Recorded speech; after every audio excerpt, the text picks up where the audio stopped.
Thank you, Reese. It is a Labor Day sellout crowd in Clemson, South Carolina. 83,000 strong and brimming with the optimism born of a new season. And then there's the added bonus of a bowl game, the 9th annual Bowden Bowl, where family and the family business of coaching collide head on. It's the Seminoles of Florida State taking on the Clemson Tigers in Death Valley. The fans of both schools expect the world from their football teams. They demand success on the field, no matter who coaches them. Aging isn't optional. Getting old is. Time adds cracks, character. It adds dust. And desire, mainly to prove the years haven't made it dead. Still dependable, still capable, even better for the lifetime of lessons learned. So Bobby Bowden hangs in there. Long as there's work to do, boys to lead, a team to run. That's Bobby's son on the other sideline, trying to make his own time last. Doing it the Bowden way. Tough, confident, proud under pressure. This is the family business. That means they play to win. They have to win. It's expected. It secures their future. Doesn't matter how many seasons each man has seen already. What matters is another one has come around. Another chance to drive their team into tomorrow and a long stretch of glory days.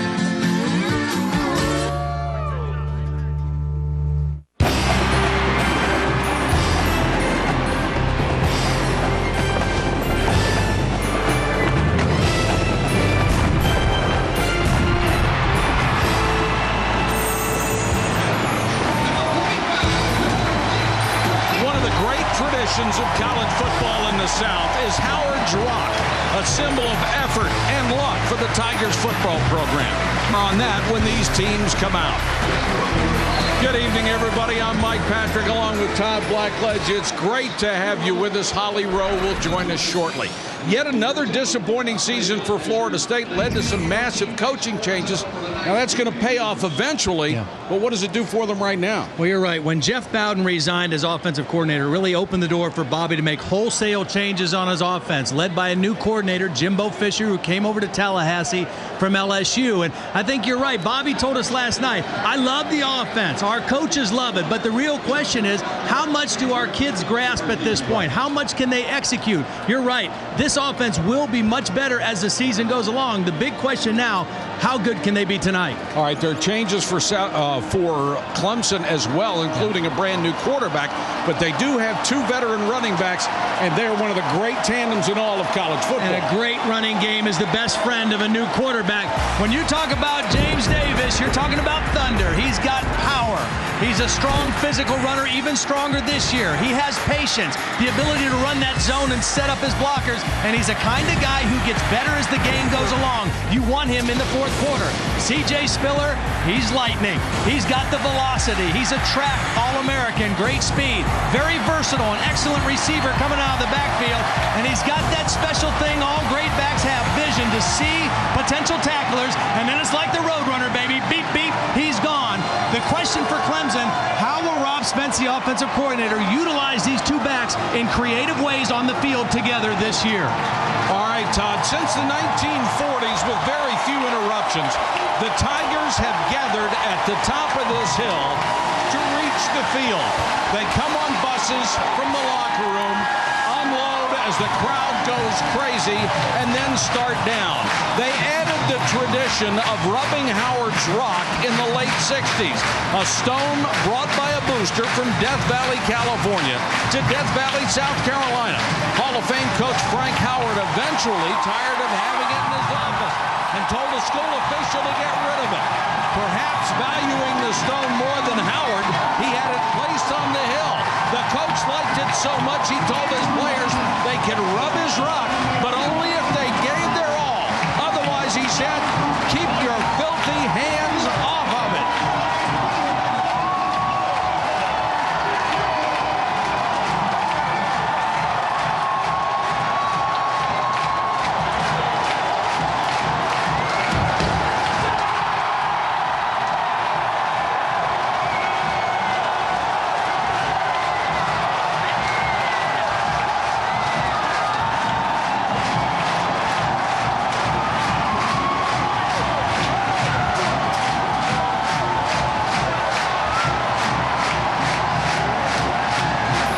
Clemson Tigers have won 3 of the last 4 in this series. Kickoff is next.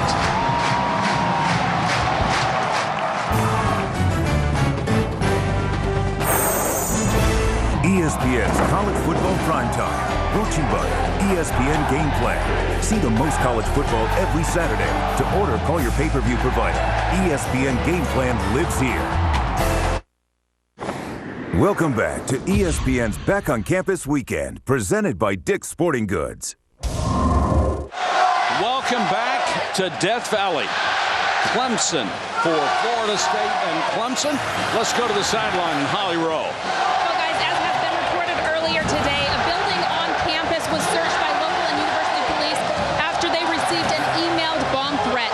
As far as we are told right now, there has not been a threat to the stadium, but they have increased security here. The coaches know about the situation.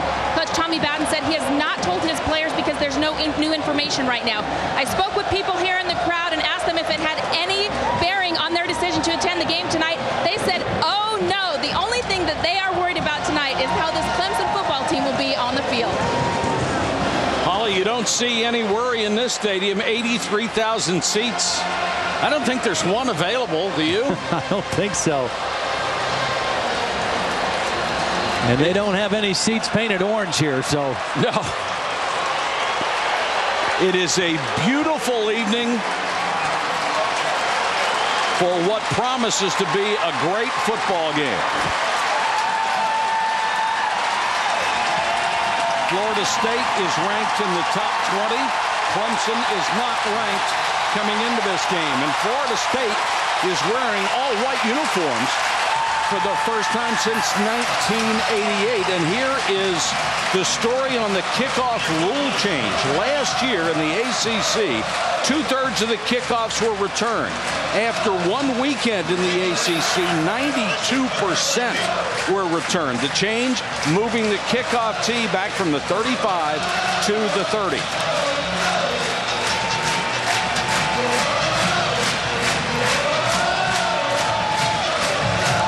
Florida State will receive Mark Buckholz. The last time he kicked the football in a game was in high school. He is a 4-year starter on the soccer team. Michael Ray Garvin and Preston Parker are deep to receive for the Seminoles, both with great speed. Garvin across the 20 to the 22. Here's Bobby Bowden to tell us about his Florida State offense. We'll start Drew Weatherford at quarterback. This will be his 3rd year to start. I really think he's ready to produce this year. Tailback, Anton Smith. If there's any guy on a football team we can't afford to lose, is Anton, because it's too big of a drop-off behind him. I think he's capable of getting 1,000 if he stay healthy this year. And, of course, the key, the offensive line. You know, we're going to start two freshmen on the offensive line and 2 seniors and a sophomore. And that will be the key, because you can't do anything if you can't block. Weatherford play fake. Can't find anybody, tucks it. Weatherford, 43-yard line before he goes down. Nick Watkins made the tackle. Here's Tommy Bowden to tell us about his defense. Starting for the Tigers tonight on defense will be Philip Merlin at defensive end, Rashad Jackson, Darrell Scott, and Ricky Sapp, who says he's better than James Adams. We'll find out tonight. 2 seniors in the linebacker positions, Tremaine Billy and Nick Watkins, and 2 veteran safeties in Michael Hamlin and Chris Clemens. Florida State will go with 3 wide receivers as Preston Parker comes in. Weatherford to the shotgun.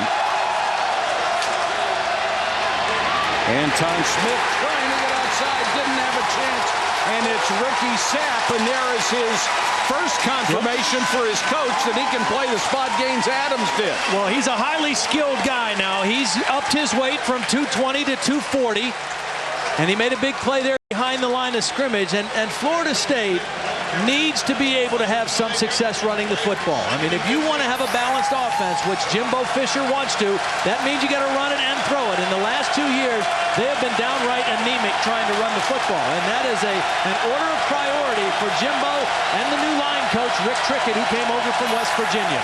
And an awful lot of young players up front, including Rodney Hudson, who is playing in the second college football game he's ever seen. And there looks like a delay penalty against the Seminoles.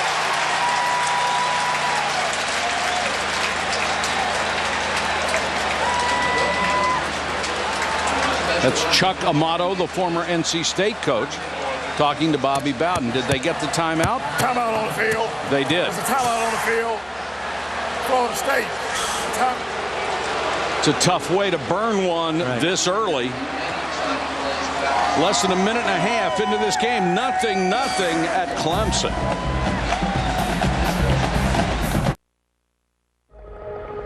College Football Primetime is available on ESPN HD, presented by Pioneer Kuro HD TV. Florida State back on the field after saving 5 yards with that timeout. They still face 2nd and 15. 4 wide receivers, including 6'6" Greg Carr, who is a touchdown machine. One of the emphasis for Clemson's DBs for about 10 days straight. 5 minutes of deep ball practice against these tall wide receivers. Blitz coming. Weatherford rolls away from pressure and taken out of bounds. The 39-yard line, chased down by the middle linebacker, Courtney Vincent. You know, Mike, you mentioned how young this Florida State offensive line is. Really, the center and the left side, extremely young. The center, Ryan McMahon, number 60, is a redshirt freshman, was a defensive lineman until last spring. And then you've got Rodney Hudson, the left guard, next to him. He's a true freshman from Mobile, Alabama, number 62. And next to him, Deron Rose, number 76. He's a sophomore, but he only played 18 snaps a year ago. That's a tough assignment in a place like this. And against a pretty good defensive wall. Pressure coming. They try to throw the middle screen. It's incomplete. You're supposed to let him through on the screen, but I don't think quite that much. No, you want to let those guys get upfield, but not that quick. Again, these young guys on the left side. Deron Rose went for the cut block, didn't get enough of the defensive end. And then Rashad Jackson also in there on the pressure. Jackson had a tremendous camp this year. Gary Sismazia and Graham Gano, the veteran kickers. Gano will punt it away. He's out of Pensacola. Unbelievable speed back. Jacoby Ford, number 6. C.J. Spiller, 28. Smart play. They kick it to the sideline. They want to keep it away from them. Here's Tommy Bowden to tell us about his Clemson offense. Starting tonight for the Clemson Tigers on offense will be Cullen Harper at quarterback. In the backfield, James Davis and C.J. Spiller, who Todd has labeled Thunder and Lightning. I call Pete and Repeat. Left tackle will be Barry Richardson, preseason All-American. At 6'6", 345, Barry has not missed very many meals. Left guard, Chris McDuffie, Barry Humphries at center, Thomas Austin right guard, Chris Capote at right tackle. So Cullen Harper is a new quarterback, but he's not new to this system. He's a redshirt junior. He's had 2.5 years in this system, but practicing, watching film, a little different than playing against the Seminoles. He has already earned the respect of his teammates by the tremendous work ethic he showed. There's a flag down. It looked like the Seminoles jumped offside. Spiller catches the little swing, which he says is his favorite pass pattern because it gets him out in space.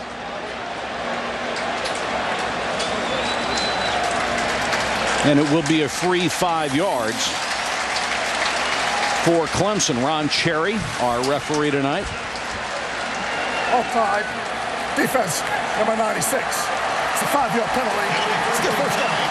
When you play Florida State, you know their defensive line is going to try to get upfield. They're going to try to penetrate the line of scrimmage. Good use of the snap count on first down by Cullen Harper to draw the easy 5 yards. Here we go. The first time quarterback is out here. That's Harper. That's Davis getting the direct snap from the quarterback. Or from the center, rather. Something more and more teams have tried to do. Spiller comes in motion.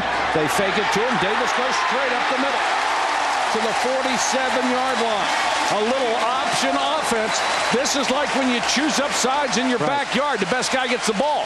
Well, you fake the outside run to the speedster. Watch the fake to Spiller outside, and then James Davis is just going to run the inside zone. He's going to cut that inside and do what he does best. Get his shoulders square to the line of scrimmage and use that power. You need your wide receivers to block to get the running game going. Kendrick Taylor threw a good one that time.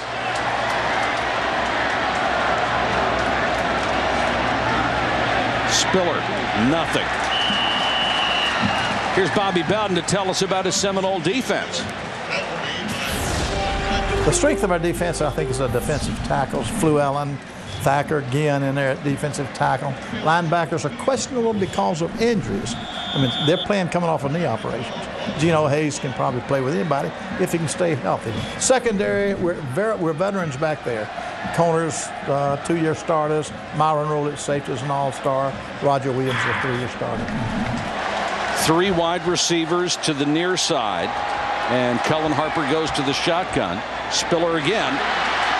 They're trying to be ready for him. Roger Williams came up, the sure-handed, normally tackling safety, and he missed him.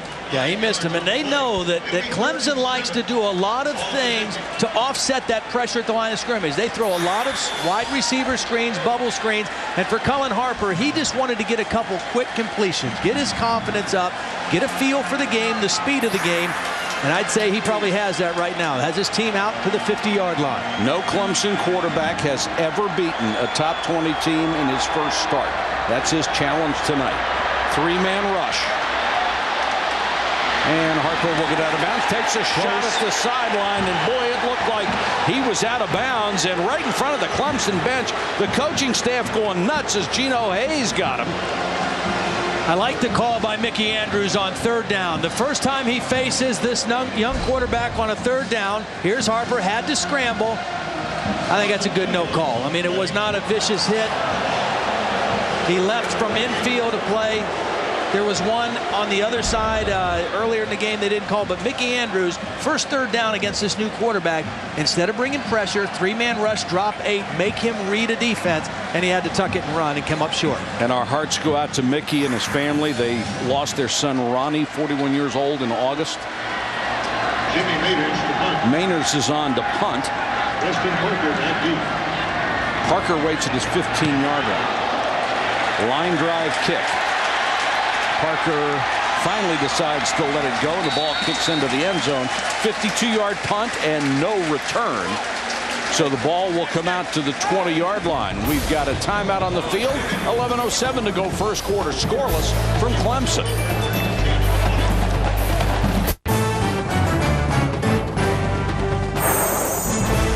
ESPN's College Football Primetime, brought to you by Dick's Sporting Goods. Every season starts at Dick's. And Nike Zoom. Visit Nike.com to learn how quick is deadly. Welcome back to Clemson. Memorial Stadium, 83,000 strong, have seen both teams with the ball once. Florida State takes over again, this time from their own 20. Weatherford will go to the shotgun. Smith, the running back. He'll get the carry. Swallowed up. Didn't have a chance. Rashad Jackson, who lost about 15 pounds from a year ago, burst through and swallowed it. Last year, Florida State hit about rock bottom for them. 6 losses, the most since Bobby Bowden's first at FSU. They were whitewashed at home by Wake Forest. They were 103rd in the country in rushing, very unlike Florida State, and they only had a winning record because they beat UCLA in the Emerald Bowl. They have a lot they feel to make up for. Smith, 2 carries, -9 yards. Gets it again, got most of that 9 back, but is up to the 23-yard line. Of course, when Jeff Bowden resigned, and that had been a point of contention, he being the offensive coordinator and the son of the head coach, that started an avalanche of coaching changes. Jimbo Fisher, who had 5 players drafted at quarterback in 7 years at LSU. Rick Trickett, who could have just about named his job in college football as the offensive line coach, moved from West Virginia, and those are our Dick's Sporting Goods changes. There's Jimbo right there in the middle, up in the box. We talked about this earlier. I think eventually this blend of new coaches and some experienced guys, a guy like Dexter Carter's never coached before, but he was a great player, a first-round draft pick from Florida State who can identify with these players. Right. And these players can look up to and immediately respect. I think eventually these changes are going to pay huge dividends. It's just a matter of how quickly can they get to where they want to be. They were very dissatisfied with the state of the offensive line, the physical conditioning, and the toughness of Florida State players when they got here. And Rick Trickett said when he met his offensive line the first day, Jenny Craig is coming to town. Well, he did, because he worked these guys hard. He's an ex-Marine, and they lost collectively maybe over 200 pounds. I mean, he really worked them, and they're a much better looking offensive line, quicker and more athletic, and he thinks they'll be in better shape for the fourth quarter. Weatherford on 3rd and 7, rolling away from pressure. Boy, that was a pretty good throw, and Carr couldn't hold it. Pretty good throw by a quarterback knowing he's going to get drilled, because Courtney Vincent, number 45, was the guy pressuring Drew Weatherford. And Drew Weatherford hung in there, got his shoulders square, rolling to his left, and delivered a perfect throw, knowing he was going to get hit. And that's one his receiver needs to come down with. Quarterback takes a shot like that and puts it on the money. Greg Carr, with those long arms, has to pull that one in. Carr, known more as a deep threat that time, ran a sideline pattern. Ford and Spiller, as they used 2 deep. Both of these guys track champions. Ford back to the 45. Here's what Bobby Bowden had to say about shaking up that coaching staff during this offseason. I've coached 55 years and never had to change a staff. You know, I've occasionally lost a coach, but to lose 5 of them like we did, I really hated it, but I felt like, gee, I'm working for Florida State University. They expect me to do this, they expect me to do that, and I owe it to them to do what I feel is the best for our football program. You know, you talk about the offensive changes, but Chuck Amato back on the defensive side, a big bonus for Bobby Bowden as well. Fake to Spiller. And picking up a couple, Cullen Harper.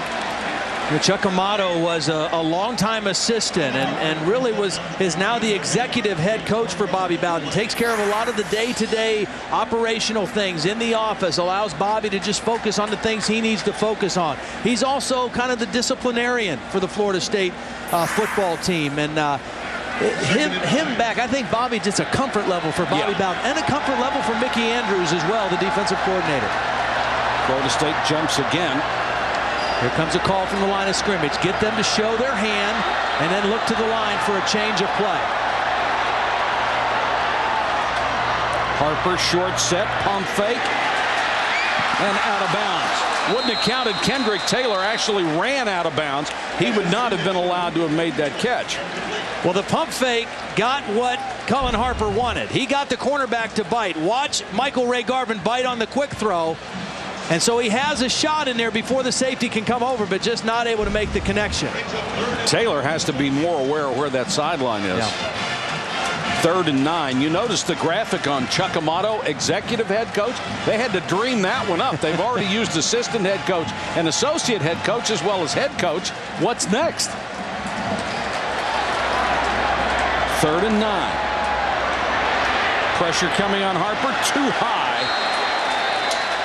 He intended over the middle for Jacoby Ford, but he was bracketed. Flag down as well. I mean, both these teams have very solid defensive fronts. Cullen Harper not able to get this ball, get his feet set the way he wanted to because of Andre Fluellen getting pressure. It's going to be offensive interference. Or 4th and 9, so I would assume Florida State will turn this down, although we'll see. Right now, I think field position is a critical aspect of this game, because I don't think either offense is going to have a whole lot of success against these defensive football teams. And so the punting game, punt protection, flipping the field and field position, very, very important for both these teams. And the last time that Manners was on to punt, I thought he took a long time. Florida State was very close to blocking that punt. I think that's going to be a big issue here. Number 6 on the offense. The penalty is refused. 4th down. So far, Clemson has certainly had the big advantage in field position. Hasn't been able to do anything with it as yet. No, but you keep the pressure on. You know, you keep punting him down there, and you make Drew Weatherford come out with all those students behind him and try to execute this offense with a young offensive line.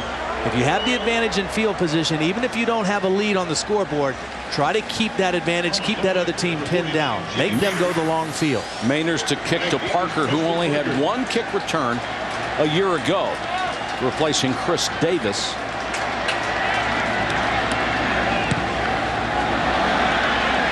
Little pooch kick, and nice job. Got it out of bounds inside the 15-yard line.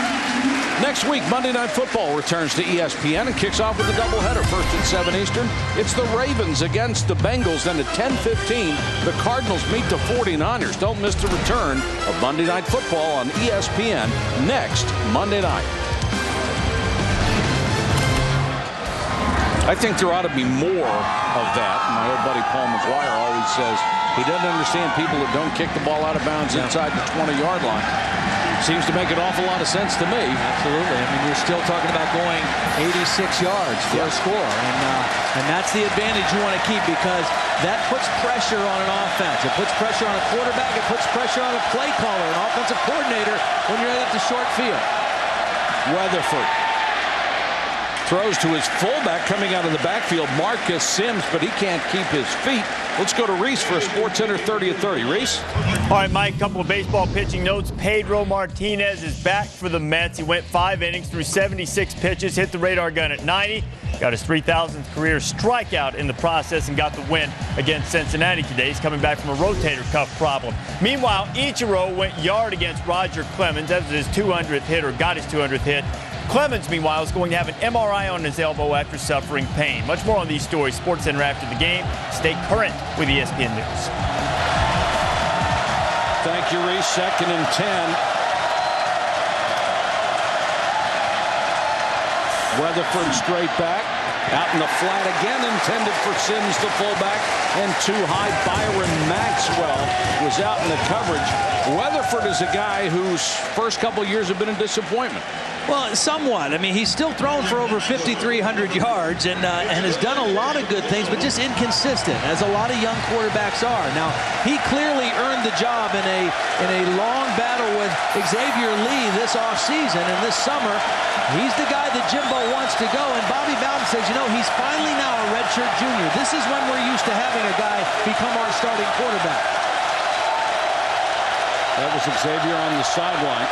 Maybe a better athlete, maybe not, a better quarterback. He's chased down from behind and tackled. DeAndre McDaniel, the strong safety, made the tackle. Clemson with almost all second-unit people in there. See, that's what I mean, how it puts pressure on a play caller. Because at 3rd down, you go with a very conservative run call because you're backed up so far. That's why field position is so important. If you're out at midfield, you're more likely to let Drew Weatherford try to make a throw and try to pick up the 1st down on that play. The last 9 plays, the Seminoles have totaled 3 net yards. There's Jacoby Ford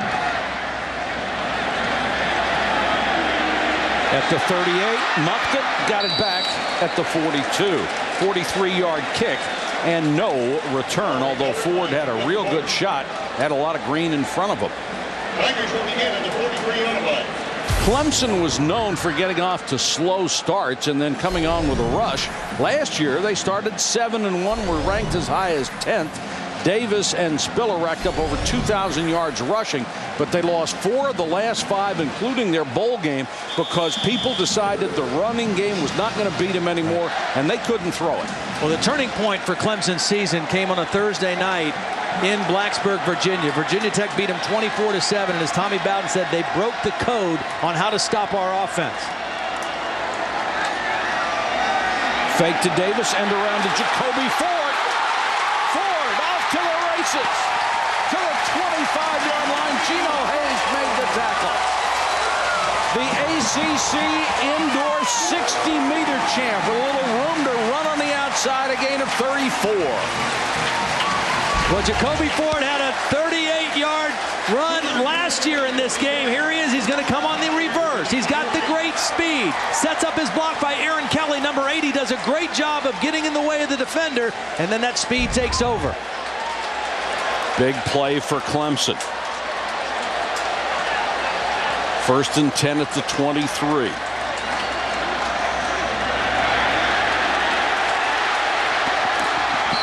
Inside the 15. Gain of about 9 for Spiller. Davis threw him a block. What you're going to see when these two backs are on the field at the same time, you'll see Davis blocking for Spiller more so than Spiller blocking for Davis. There's a block by Davis, a beautiful roll block, and Spiller with that speed to the outside. You mentioned Spiller and Jacoby Ford, sprint champions, both from, guess where, the state of Florida, playing against their home state team, the Florida State Seminoles.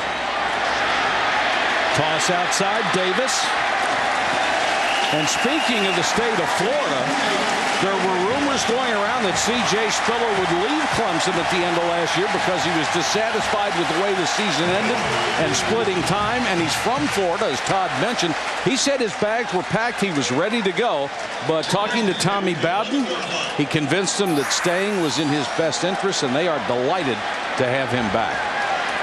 He convinced him that he had almost 1,000 yards last year and has already established himself as a freshman as a great player here. Pretty good argument. Harper under pressure, rolling, throws for the end zone. Touchdown! Caught by the tight end, Brian Lincecum.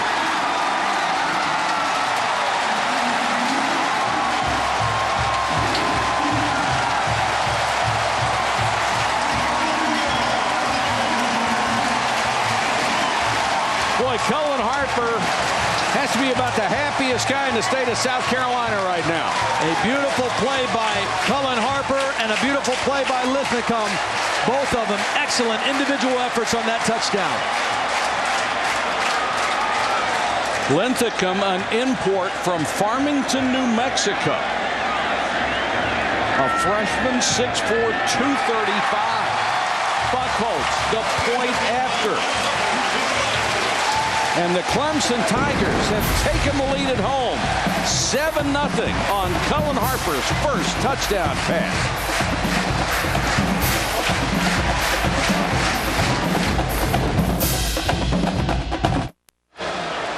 Clemson breaks on top here at home, 7-0 over Florida State. Our aerial coverage for tonight's game, courtesy of the Outback Steakhouse.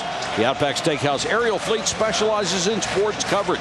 Look for Outback Steakhouse's continued coverage at sporting events throughout the year. 83,000 saw Brian Lincecum get his first career touchdown catch.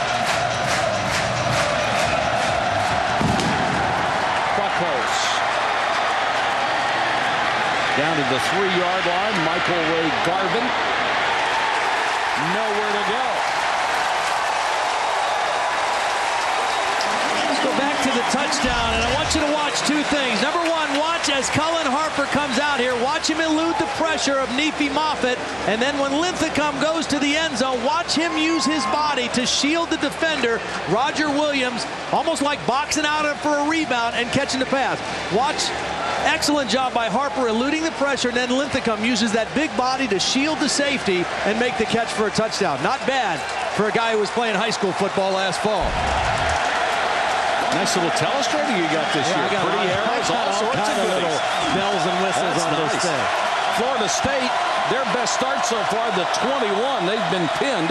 Here's the flag, and they're going to blow this play dead as they try to the reverse to Preston Parker. Prior to the snap, false start, 45. You know, one thing, as we see Florida State struggle a little bit offensively, and you take a look at what their numbers, 3 drives, only 26 total yards. The thing to keep in mind, though, this Clemson defense under Vic Koenning is pretty doggone good. For the last 2 years in a row, they've ranked in the top 25 of all 4 of the major defensive categories. That's the first time Clemson has done that since 1990 and 91. I mean, this is a very experienced defense with some real playmakers on it. Trying to rotate a lot of guys in and out of that defensive line on a hot night. And it's worked for them so far. Weatherford under pressure, throws the middle screen, and that's the fullback Marcus Sims. Let's go to Holly Rowe. Well, guys, we talked to Coach Coach Bobby Bowden yesterday about all these new offenses, everything that's so exciting for them right now. He said, you know, I talked to Jimbo Fisher and I said, what are we going to do if they do this? And he said, oh, well, we'll just do this. He said, I feel very comfortable with Jimbo's knowledge, how he's got things set up. What I don't feel comfortable with at this point is how much of this do our boys really grasp? You know, coordinator who's a coach for a lifetime, he gets it, but how much do these young guys get it? It's very different trying to implement things in a meeting room or talking to your coach or here in Death Valley, guys. That's a big question mark for Florida State right now. And Holly, that's what people have to remember. These are basically the same players that went 7-6 a year ago. Ball's loose. Did it come out late? It did not. Clemson has it. Parker with the fumble. Preston Parker is a potential playmaker for this Florida State offense. We saw the reverse to Jacoby Ford for Clemson. Here's a reverse to Preston Parker, who is trying to fight for extra yardage. Watch Parker try to fight for extra yardage as Hamlin wraps him up. He's fighting, he's churning, he's keep working, and then Philip Merling is going to rip the football out. And it is out before he touches the ground. I think off the bottom of the pile, Nick Watkins, number 32, was the guy who ended up with it. And Parker with the turnover. And Clemson sets up shop at the Florida State 24. Well, I know how you quarterbacks think. You want to go for the end zone right now, don't you? I don't know if these two backs want to let them run to the end zone. Not a bad thought either. Thing I like right now, though, is I love how Rob Spence is doing so many different things. Formation-wise, the use of Spillers and Davis, taking pressure off his new quarterback, Cullen Harper.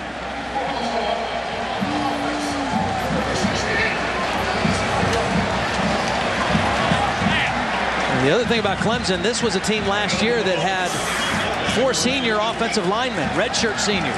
And the only returning starter is Barry Richardson, the left tackle up there. So a new offensive line for Clemson as well. He's an Outland Trophy candidate. He's a great player, but inexperience all around him.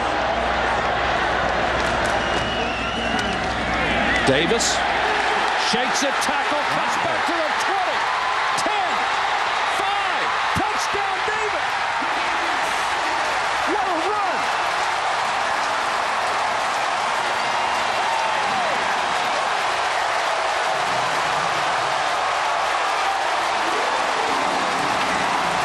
Talk about a guy who would not be denied. When you have speed like Spillers and Jacoby Ford, you have to respect that fake of the reverse. And they're doing a great job of mixing that in. James Davis faked the reverse and showed great balance in getting it to the end zone. Buckholz for the point after. Clemson has scored 2 touchdowns in a minute 14. They're on their feet at Frank Howard Field at Clemson Memorial Stadium. 14-0 Tigers.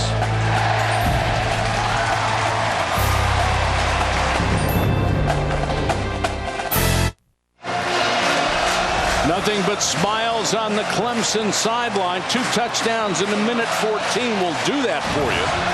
And they're on top of 19th ranked Florida State, 14-0. That was a great run by James Davis. Absolutely was. And a great block. I think it was Brian Linthicum, the tight end who caught the touchdown pass, actually blocked 2 guys to spring Davis, and then it was outstanding individual effort by Davis the rest of the way. Buckholz to kick. Garvin and Parker are deep again, and Parker would like to redeem himself. Garvin will get it instead, 2 yards deep and bring it out. Boy, that Tiger kickoff coverage unit has been sensational. They were so poor a year ago. It's Michael Parker, 86, who gets the block on Marcus Ball. Then watch the balance. Breaking tackles. James Davis broke 3 tackles and made 3 more guys miss. Spun them around like ballerinas on this touchdown run.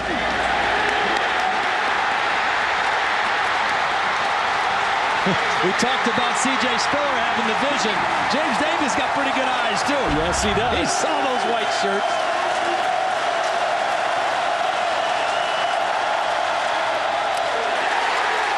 Boy, there has been no room for any.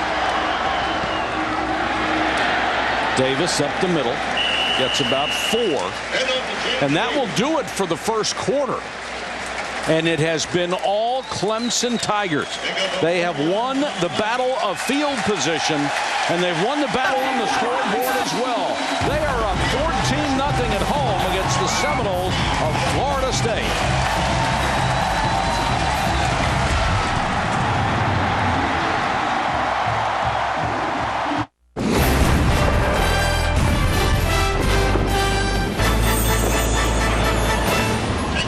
Ready to start the second quarter here at Clemson.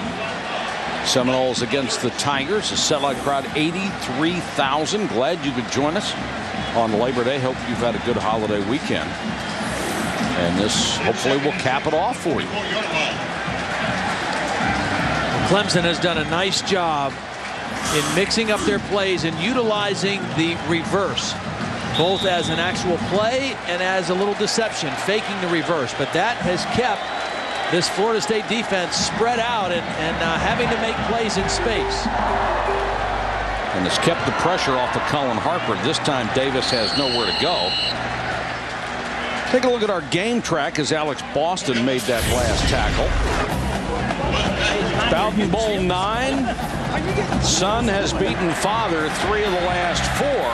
And Clemson with great field position the entire first quarter gets on top with a touchdown pass, and then Davis with a tremendous 29-yard touchdown run. And that's where we stand, 14-0. The last couple third downs, Florida State has played zone, dropped more guys. I don't think they got, here we go. I think we might have an illegal substitution. There's time on the clock, the play clock.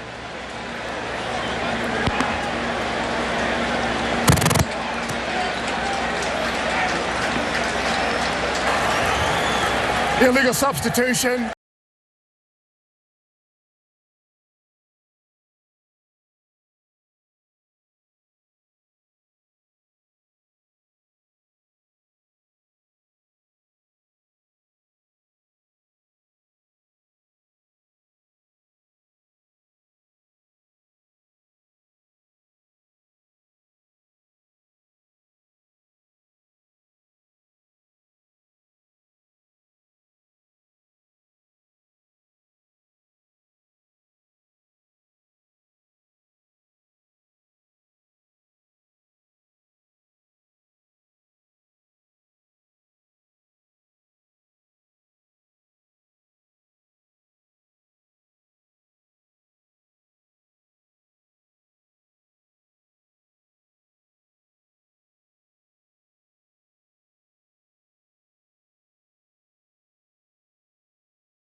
Illegal substitution, defense. It's a 5-yard penalty.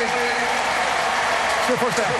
Now, that doesn't seem like much, but to me that's a huge play because Florida State had them 3rd and 6, and now it's 3rd and 1. And so now with Davis and Spiller, you don't have to ask Cullen Harper to make a play.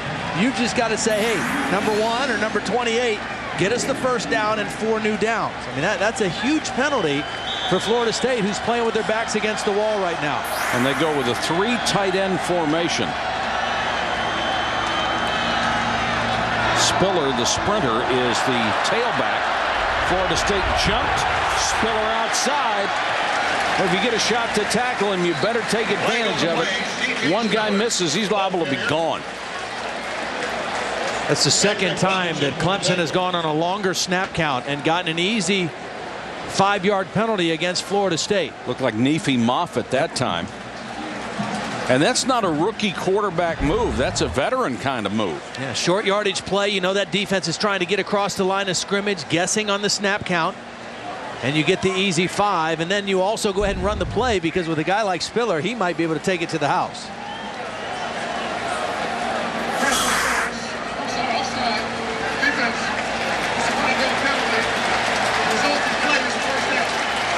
And keep this in mind. It is such a hot, humid night here at Clemson that this defense is going to start to wear out if they have to stay on the field this kind of time. They're out there constantly. Can only do so much with the misters.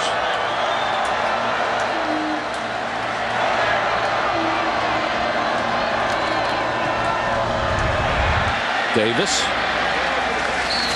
to the 41-yard line, and they always keep that. Somebody is always coming around to look like they might run a reverse. And it reminds me a little bit of a team that had great success against Florida State last year, Wake Forest, the team that won the ACC championship. They run a lot of reverses and are constantly doing that, faking reverse, running reverse. That's a main staple in their offense.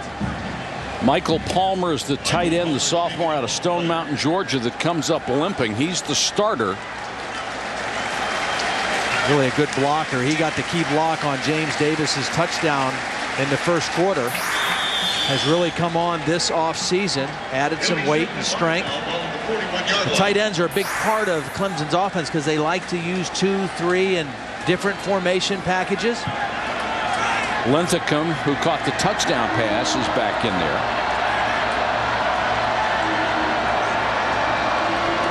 Harper to the shotgun, quick throw, flanker straight.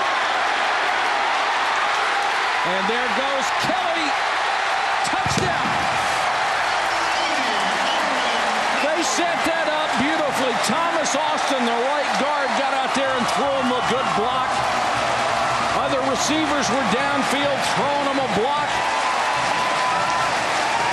And Kelly takes it in for a touchdown. You talked about that Florida State defense being on the field, maybe getting tired. That looked like a tired defense on that play because Aaron Kelly, who's not a Blazer, ran right through him.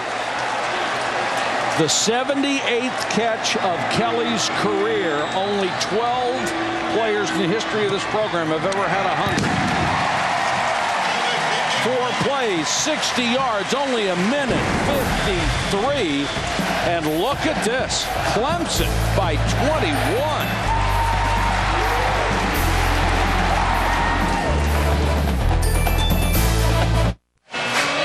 21-0 Clemson over FSU. We've had our great aerial shots tonight, courtesy of our friends at Outback Steakhouse. Look for Outback Steakhouse's continued aerial coverage of sporting events throughout the year. Clemson so far 3 touchdowns. Florida State has 1 first down, and it came on the first play of the game, a 22-yard scramble by the quarterback. And that lack of offensive production has worn on this Florida State defense, both physically and psychologically. That did not look like a fired-up Florida State defense on that play. Garvin at the 8. They could sure use a big return, and there he goes. Across the 30 to the 32-yard line, by far their best starting position after a kickoff. Let's go back to the touchdown now. Here's Aaron Kelly. All right, he's going to catch this wide receiver screen, which Clemson loves to run. When Florida State tries to get penetration over the line of scrimmage, they throw these wide receiver screens. Thomas Austin gets a block, and what you see is the center, number 71, Barry Humphries, with more bounce in his legs than the Florida State defense. That was a tired-looking defense on a play that is not supposed to go for that big of a yardage against you. Can the Seminoles adjust? Complete pass on first down to Preston Parker. Guy who's having a great spring this year. They expected wonderful things of him. Then he had a shoulder injury and it really slowed him down. He is a very tough, competitive guy, and the coaches love him. Now, he had the fumble earlier in the game, but they want him in the ball game. He's got a little of that quickness and shiftiness and that ability to make something happen after the catch. I think Florida State's going to have to really put the ball in Drew Weatherford's hands a little bit more right now and let him use his throwing skills. And if they want to get the ball to Anton Smith, they might have to throw it to him, because when they try to line up and run right now against this Clemson defense, it's been like running against a stone wall. Well, if you were Anton Smith right now, you wouldn't want him to hand it to you. He hasn't been able to get out of the backfield. Just shy. This is the first time the Seminoles offense has managed to get past its own 40. Smith said, this year I'm going to be the featured back. It's my time to shine, and I want to make my teammates proud of me. I think the guy who has to step up for Florida State right now is Dakota Fagg, number 81. He's their go-to receiver. He's had a great camp. He's a senior, and they need a senior to step up and make some plays right now. They'll give it to the fullback, trying to get only their second first down, and Marcus Sims is thrilled. Boy, they just ate him up. Darrell Scott, the nose man, the first man to hit him. Well, from the very first play, they have been on it. They have been across the line of scrimmage. They've been running to the football. They've been gang tackling. They've been knocking the ball loose. This Clemson defense, with 7 returning starters from a pretty good group a year ago, has had the upper hand throughout this first half against Florida State. Lost about half a yard, third down. Weatherford trying to get it himself under pressure, and he won't get it. Boy, the Clemson defense just swarming inside. Tremaine Billy, who missed almost all of last year, had a broken ankle, suffered in preseason, had started 18 straight games. He is back. Philip Merling was also in there, the big defensive end. I don't know what that play was, because that looked like a bust. It looked like a bootleg, but there was no tight end releasing out quick to throw to. I don't know if Weatherford went the wrong way, if Anton Smith went the wrong way, but you certainly don't want that on a 3rd and 1. And Clemson did not go the wrong way. Gano to punt. Fake punt. Special teams has always been big for Florida State. He's on the run, and I'm not sure he wasn't across the line of scrimmage when he punted it. If he had been, it would have been a first down.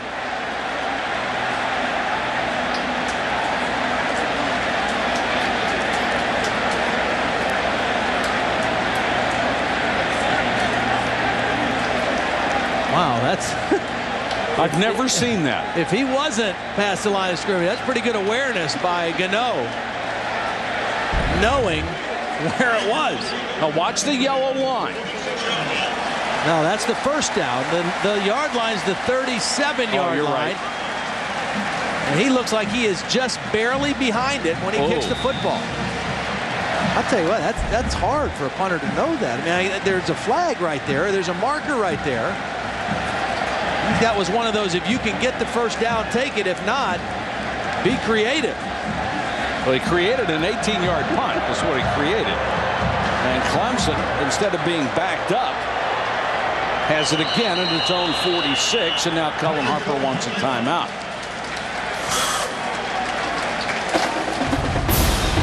Harper with a timeout, 11:20 to go in the half.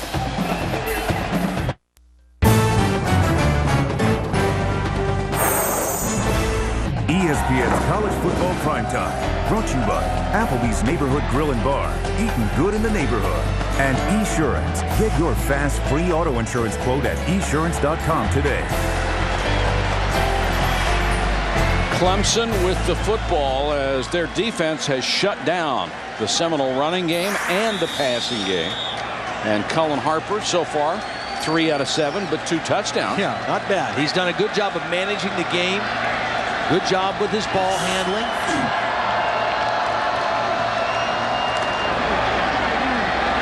Harper, nice throw to Kelly. Second time they've gone for the pump fake and the out and up off the 3-step drop. Now you got a couple things. You got aggressive defensive backs who are thinking, I've got to try to make a play. I've got to do something to help my defense.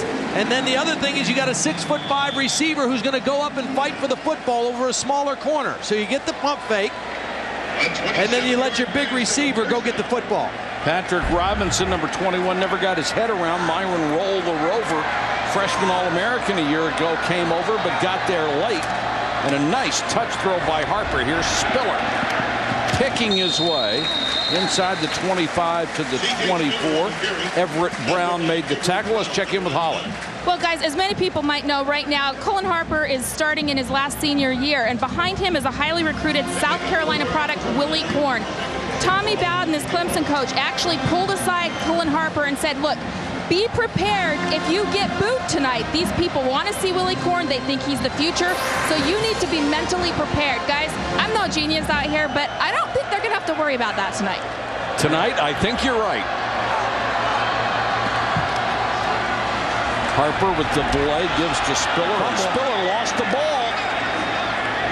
One of the first times tonight we've seen Florida State with penetration into the Clemson backfield on a running play. Now look at the officials. They're still digging in the pile, and Nefi Moffitt has the ball.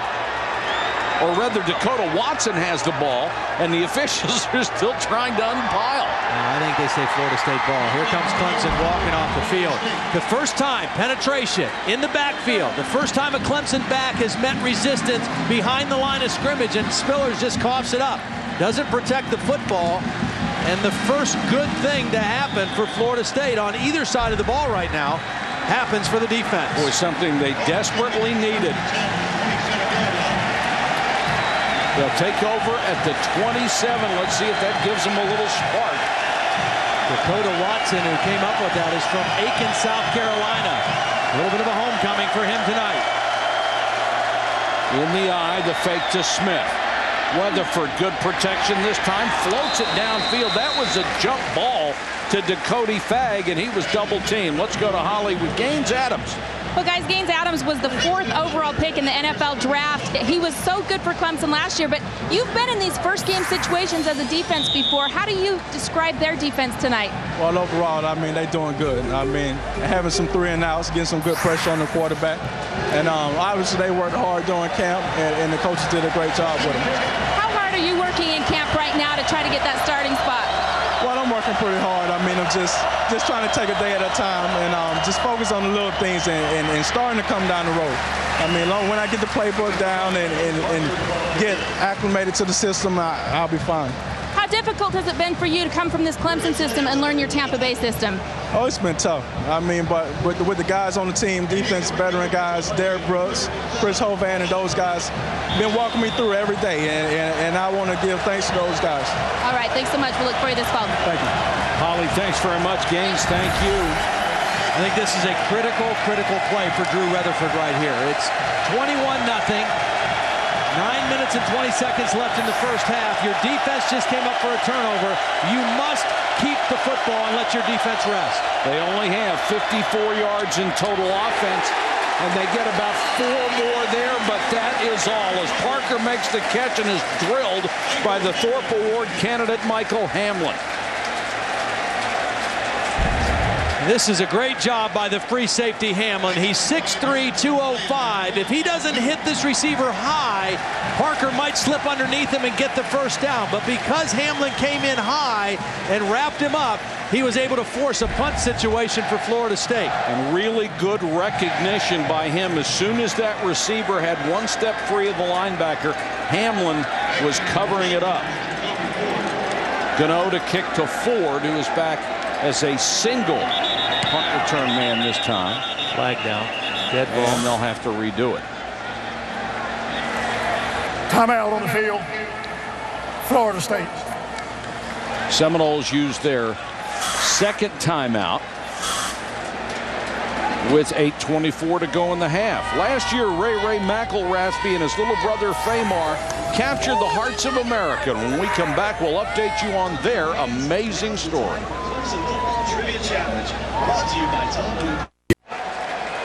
There is a star-crossed young man, Ray McElrathbey, who was switched to running back this year from defensive back, tore up his ACL. He is out for the year.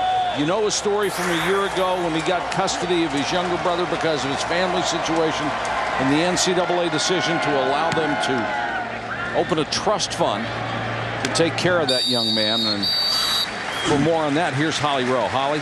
Well, guys, I've had a chance to speak with Famar tonight and Ray, and Famar's doing really great. He's in the 7th grade, and he's tried out for the football team. He's on the football team. He said he's doing great in school.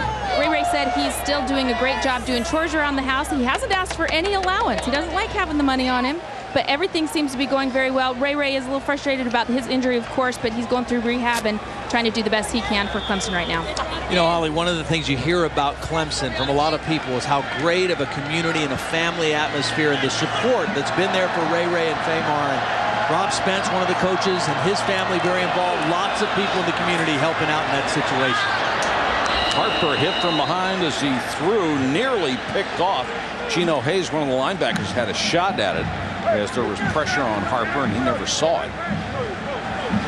Well, it is a wonderfully heartwarming story that they have managed to take care of that young man and his even younger brother under some really tragic circumstances for them. I thought it was funny. Rob Spence was telling us, because I guess Famar spends a lot of time with his family, that he's become kind of a celebrity because he's so well known, and he's tried to tell him, hey, Famar, you haven't really done anything yet. I mean, you're getting recognized, but don't get caught up in that being a celebrity deal. Two tight ends, including Michael Palmer, who's back in there, injured his knee a little bit before. Spiller. What a move. He's got that little stutter step where he stops, you stopped, and he goes, and he's gone. Well, another guy stopped on that play, and that was Rendrick Taylor, number 5, stopped from not blocking in the back. Watch Spiller get out here. Now watch number 5. Instead of blocking in the back, he pulls off and just says, CJ, you do it, baby. And he does it. Quick feet, great vision, and a great burst on top of it. Boy, he makes you look silly. Makes you look like a good coach if you're the running back coach for Clemson. Tigers out to the 40. Davis, he's got a big hole across midfield down to the Seminole 47-yard line, and they're starting to wear him down. Well, and your nickname of Thunder and Lightning's working. They're just such a great combination. Now, we're seeing them on the field at the same time more than we did last year when we were here for the Georgia Tech game. But they've got this Florida State defense back on their heels, no question. When they do get penetration, other than that one fumble, they've hit them with a couple big plays. The numbers tonight, they return as the 3rd best rushing combo in the NCAA. Harper sprints out of trouble. Taken down at the 49-yard line. Myron Roll, the rover back, wasn't going to let him go. Nice play by Myron Roll. Just he's one of those special young men, a sophomore, outstanding student from Galloway, New Jersey. Played a lot as a freshman last year, earned some freshman All-American honors, and he's going to be a great one here at Florida State before his time is done. First team freshman All-American a year ago, the ACC Defensive Freshman of the Year. This is a veteran secondary for the Seminoles. You expect them to have great defensive backs, and they do again. Harper overthrown, intended for Aaron Kelly. For more on Myron Roll, here's Holly. Well, Myron Roll had a very busy summer, not just preparing for football season, but as a student in a study abroad program over in London. Guys, his goal is to become a Rhodes Scholar. He did visit the city of Oxford, see what that's all about, and set his goals high for that. He is an amazing student. After his entire career, he got his first A- last semester. He said it was in organic chemistry. Guys, I think he's setting some pretty high goals for himself if an A- is unacceptable. This is a terrific man. He said he learned a lot about other cultures, and he also represented Florida State. He wore his gear around London. People were asking him about it, and he said he was very proud to be an ambassador. Holly, I know how he feels. I got an A- once. What class? Speech, I believe. It's Thomas Austin, the starting right guard, down with the injury. With Myron Rolle, though, I mean, you see some of those pictures, some of the things, and the glasses, and some people might think he's kind of nerdy. But how do you call a guy who's an All-American football player a nerd? I mean, he's not. You don't. You don't, or you get busted right in the chops. I mean, this guy. I mean, what do you think his teammates thought of him when they saw a picture of him riding a camel? Having had the opportunity, I think he's crazy. Those are the foulest animals in the world. But he is a terrific young man. What a goal to have, to be a Rhodes Scholar. Yeah, I mean, that's absolutely magnificent. And in that case, it's spelled R-H-O-D-E-S, not the way we would go after it, R-O-A-D-S.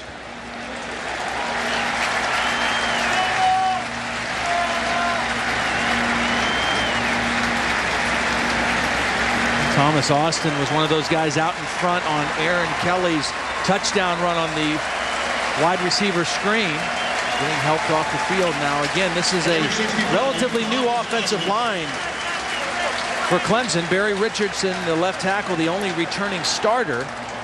Thomas Austin, a sophomore out of Camden, South Carolina. And usually when you have a lot of new kids, it means you don't have a great deal of depth.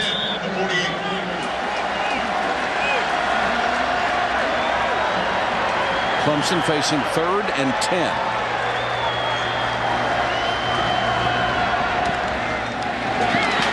Harper throws underneath, and that's a nice play by Roger Williams, because, you know, if you miss that tackle on C.J. Spiller, he's turning that upfield for at least a first down, if not more. You got to be able to play in space. That's what Mickey Andrews said. We've got to be really good in space against these guys, because they get the ball to their playmakers in open spaces. And that time, Roger Williams made a great play in space. He was 4th in tackles last year, had 4 interceptions. He is a leader in the secondary and a senior. So Clemson will punt it away. Mainers will kick to Parker. Clemson not doing much on offense right now, but honestly, they don't need to. There's the block. The Seminoles with a block punt. They'll have the ball inside the 20-yard line, and it was Roosevelt Lawson who came pouring right up the gut, and Mainers had it stuffed right off his foot. Yeah, I mean, he's right in the middle. There he is. There's Lawson, and he's kind of in an awkward stance, and he's just going to turn sideways and slip right past the center and a direct line to the football. And I thought Mainer's first punt was slow and that Florida State might go after it again, but that time he wasn't even blocked. I mean, that wasn't an all-out rush. It was just a missed assignment on Lawson. Boy, and he came right up the middle. Sure did. And they have been so great under Bobby Bowden on special teams throughout his entire career. Weatherford trying to take advantage. Will go out in the flat to Smith, and Smith will only get about a yard. Nick Watkins was out there shadowing him in the flat. This is a must-score situation for the Seminoles. You get a break like that, you have to take advantage.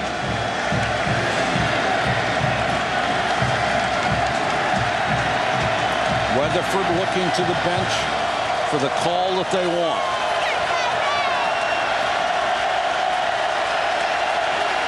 Fagg and Goodman are the wide receivers. Smith, maybe another yard. Courtney Vincent made the tackle. Preston Parker was in the slot that time. No sign of Greg Carr, who was the guy they like to throw the high passes to in the end zone. Well, they're not quite close enough to do that yet. I mean, they've got to pick up a first down here Preston Parker out of the game. I still think that Cody Fagg has got to be the guy that steps up for Drew Weatherford right here. But it's got to be good protection, too. They've got to give Drew time to make a play on this 3rd down and 8. And they send Smith out as a wide receiver. Spread formation, throw it to the corner of the end zone, and it's out of bounds. It was intended for Anton Smith. Tremaine Billy was putting the pressure on, and that may have been a bad formation.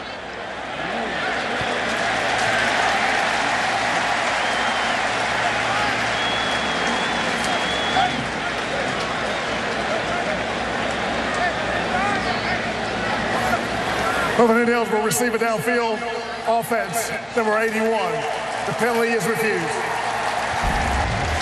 Tremaine Billy is right here, and it's only a 4-man rush, and you should have enough guys to pick it up.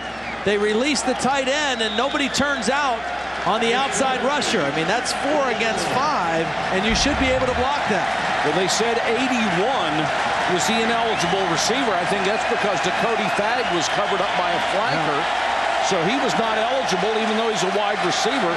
Now they'll send on the field goal unit, and they'll try a 36-yard field goal. Sismazia, and he knocks it through.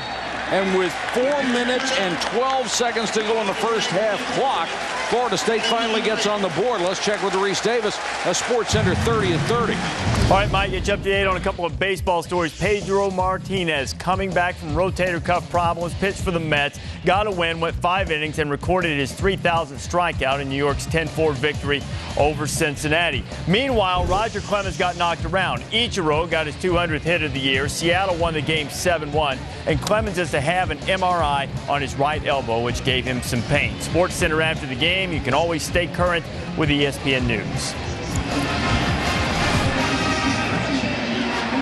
Reese, a big turnover here for the Seminoles, but they only get 3 points out of the block punt.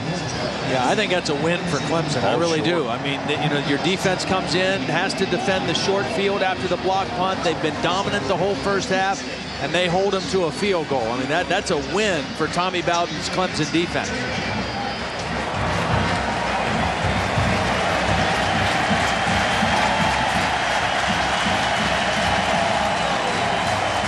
But Florida State offense still trying to figure it out, and Clemson's defense has dominated them.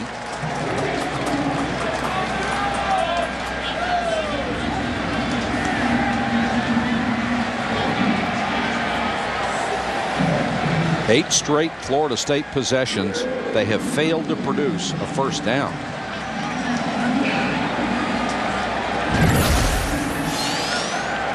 Florida State, 1 first down. On the first play of the game, Clemson with 10, and more importantly, they have 3 touchdowns. Florida State has had negative plays in the running game. They've had some penalties, bad pass protection, some miscommunication. A lot of the things that you would expect from a new offense and with young offensive linemen.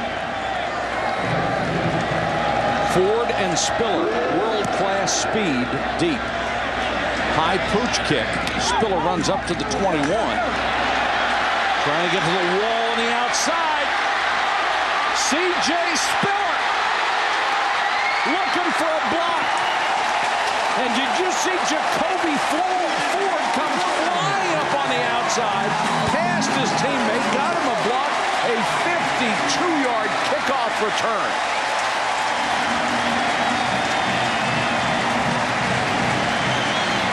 Well, it was a short kick to start with. I mean, Spiller fielded that on about the 20 and then showed that speed getting all the way to the other side of the field. The kicker's not going to stop him. I thought they were trying to kick away from him and kicking short, and he came up and fielded it and made a big play. Really, the kicking team did everything it could strategically to make it hard on Spiller, but speed burns strategy. So here is Clemson again in perfect field position, starting their offense again in Florida State territory. I mean, when Florida State kicked this was a directional kick, and when you move the kickoff from back to the 30, you're going to see a lot of more teams going with directional kicks. So they want to pin him right here on the sideline and force him to go this way. But Spiller says, wait a minute, I'm fast enough. I'm going to go this way. And that's exactly what he does. Florida State is converging on him to pin him on the sidelines, but he breaks their contain with his speed. It looked like it was the right place to kick the football for Florida State, but the wrong guy to mess with. Yes, it was. Clemson has started 5 of 9 drives tonight in Florida State territory, putting tremendous pressure on the defense. How about the special teams at Clemson? They give up the block punt. They let Florida State come with the short field and get some points, and they come right back with a play of their own. Davis, nice hole up the middle. Lost the ball.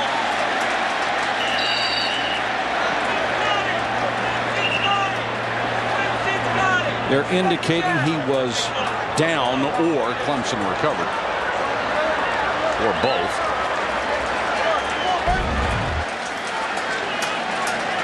Now, James Davis in this game last year against Florida State, he was pretty well bottled up. He only had 20 yards on 13 carries until the final drive of the game. And then he came up with 67 yards on 6 carries, including the winning touchdown from a yard out with 8 seconds left. I mean, he's a guy who, as the longer the game goes on, especially when you can give him some rest with C.J. Spiller's running it some, he's going to get stronger and stronger as the game goes on and harder to tackle. I love that stat. 55 of his 64 yards after first contact and an average of 8 yards a shot. It will be just shy of a first down. You know, you mentioned earlier that C.J. Spiller was considering leaving and going somewhere else and closer to his home in Florida, and James Davis was one of those guys that got on a plane or a car or somehow went down to talk to his buddy and say, hey, wait a minute, just think this through before you make this decision. Just make sure you think it through clearly. Davis will try to get the first down, and will down at the 17-yard line.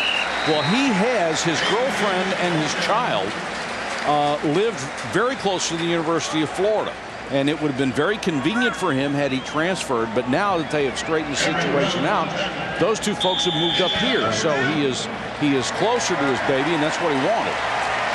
And again, we talked about this last year with the humility and the teamwork and the putting the team first that James Davis and C.J. Spiller show. But it shows a lot about James Davis, too, because he could have been thinking, you know what, if he goes, I'm the guy all the time. Sure. I get 35 carries a game. Fake to Davis, and then they give on the end around to Jacoby Ford. Not this time, as Everett Brown made the tackle. Here's Holly. Well, James Davis told us when he went down to talk to C.J. Spiller, the point he made to him is, look, C.J., you made a big splash this year. You were the top rushing back in the ACC as a freshman. You had so much national exposure. If you transfer, you're going to sit out this year. Your name is going to drop off of the radar.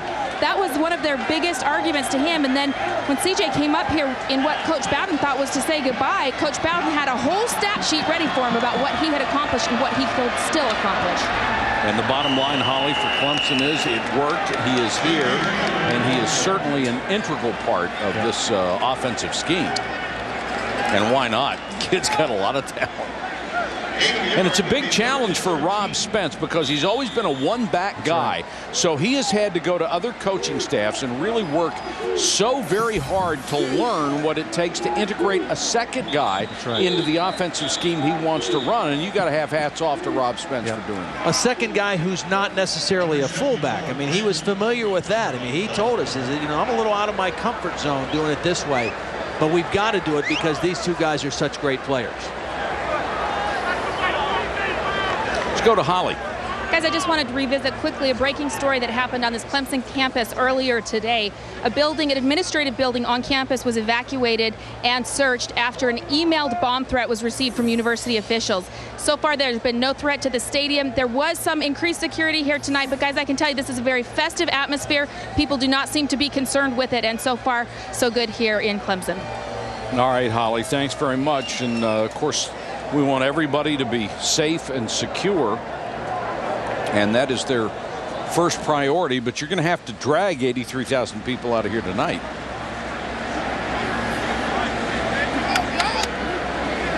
See South Carolina State troopers everywhere. This is the Brandon second. Pilgrim is hurt. Yeah, the second lineman to go down with an injury.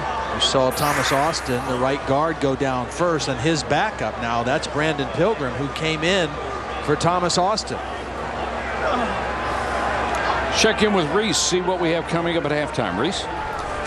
All right, Mike, ahead on the Olive Garden halftime report, a cause for celebration and a cause for concern for two different pitchers in New York City. We'll also relive the reverberation of the pain in the Big House on Saturday and what it means for Michigan going forward. And we'll also look ahead to the weekend's biggest games, get some early takes from Mark and Lou on games coming up this weekend, including Virginia Tech and LSU. It's all when you come back at halftime.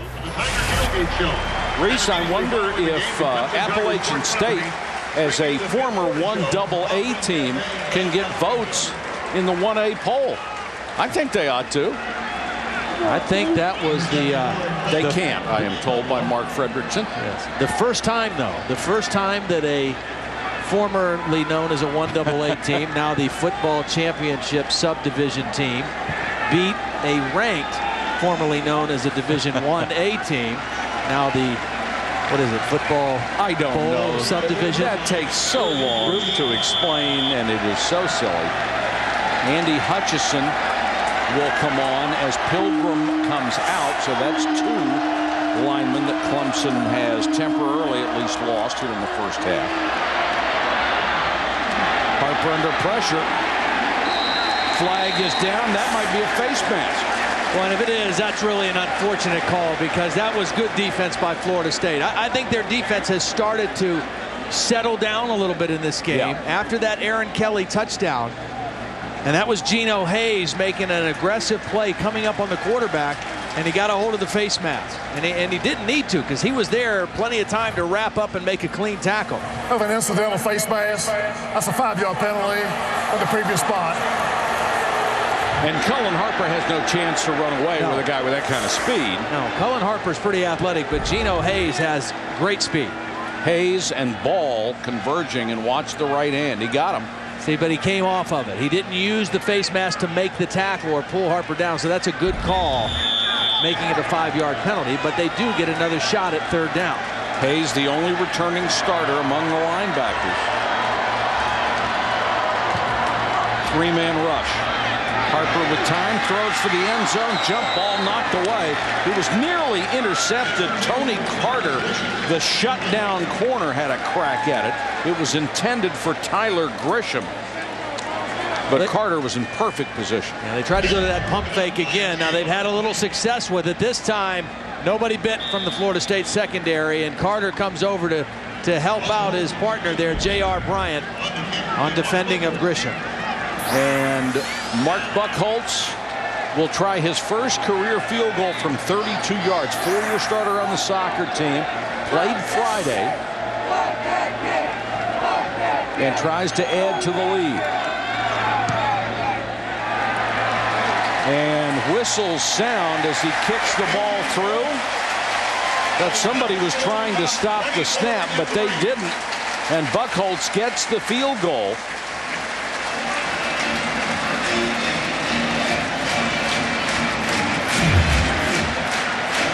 Well, there is Todd's RV. This is nice. Yeah, it was nice. We had a few little problems, but I wanted to take a little different trip this week, because I had the Virginia Tech game on Saturday, and I had this game tonight, and neither place real easy to get to.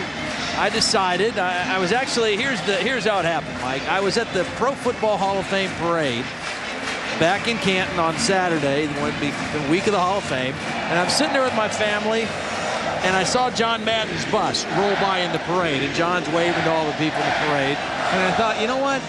I should look into getting an RV for this first week, because getting to Blacksburg and getting to Clemson, those places are hard. I want to go watch practice. So I went to a local RV dealership in my hometown and talked to them about maybe a rental arrangement, talked to ESPN. They said, yeah, I mean, if you're up for it, go. I got my best friend from high school, John Dietz. who works for the guy. gas company. Great guy.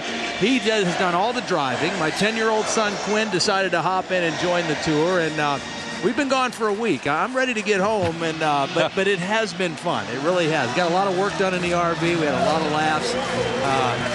Slept in it, showered in it, did the whole deal right in the middle of the tailgaters the last couple days here in Clemson. And it was a fun way to experience college football. All right, I like it. You want to do it? I like it. Sure. Next week? Absolutely. There's a lot of tailgaters at Penn State next week. I can guarantee you that.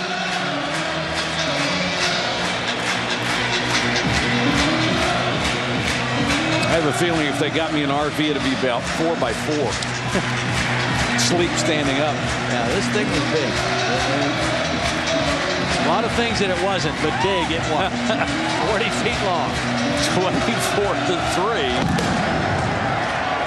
Clemson to kick it away. And a beautiful kick. That one goes 6 yards deep in the end zone.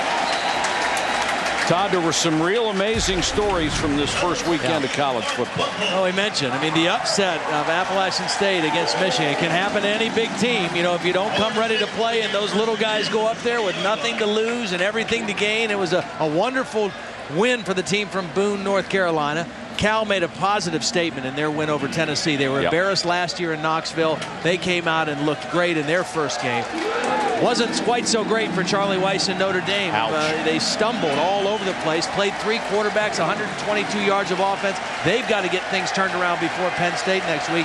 And I was in Blacksburg, and it was a great place to be for the return of all the Hokies, players, fans, community, back to a football game in Blacksburg. Florida State right now seemingly content not to do anything silly deep in its own end under a minute to go.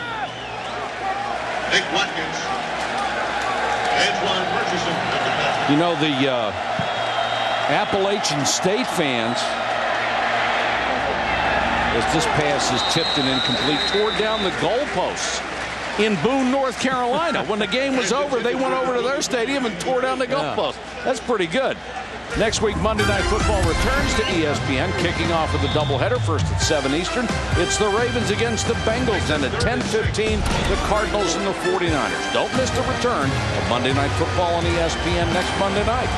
We actually laid on the air horn on our RV when we drove past Boone, because we actually passed it 4 times during this trip, because we went to Clemson, went back to Blacksburg, went back to Clemson, and we'll pass it again tomorrow when we go home.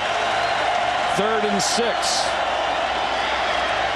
Weatherford throws, tipped and incomplete.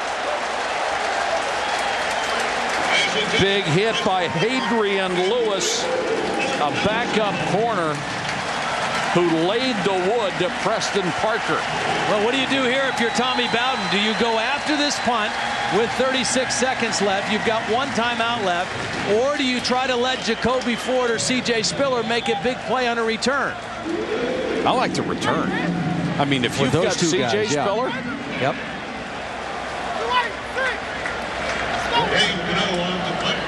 Gano is on to kick. Seminoles get that 11th guy on late.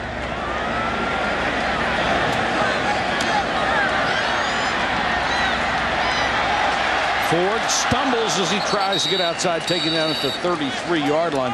Patrick Robinson chased him down after a 4-yard return with 23 seconds to go. Florida State offense, 31 plays, averaging 2 yards a play. You take away the 22 that they got on a first down scramble, 30 plays, 40 yards. Ouch. Ouch is right. And this is a... Again, it starts with their inability to run the football, and you see Jimbo Fisher. I mean, they're going to have some soul searching to do in the locker room at halftime. There's no question. They got to find some things that they feel good about doing. I think it's going to have to be Drew Weatherford in the shotgun throwing the football. 9 straight possessions with no first downs for Florida State. Give that Clemson defense a lot of credit. They will walk off the field with a 24-3 lead. Let's go to Holly. Coach, how do you assess your new offensive performance in the first half? Well, offense and defense does not look good at all. It's blocking and tackling. They're blocking, we're not blocking. They're tackling, we're not tackling. It's as simple as that. If we could turn that around, we'll probably be ahead. All right, thanks, Coach. Thank you.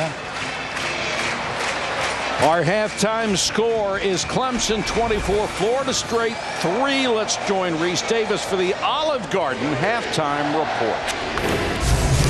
All right, Mike, so Florida State with that revamped staff still awaiting the first third down conversion of the Jimbo Fisher era. It's been complete dominance by the Clemson defensive front. The offense has provided some spectacular plays, but Lou and Mark are here.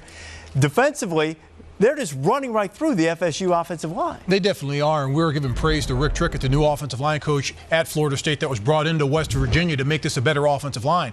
We were giving him kudos all preseason. Well, the kudos go this first half to Ron West, the defensive line coach of Clemson, because they've been in the backfield the entire first half, making plays, wreaking havoc on quarterback Drew Weatherford. Right now, they're setting the tempo and the tone for the entire Clemson football team.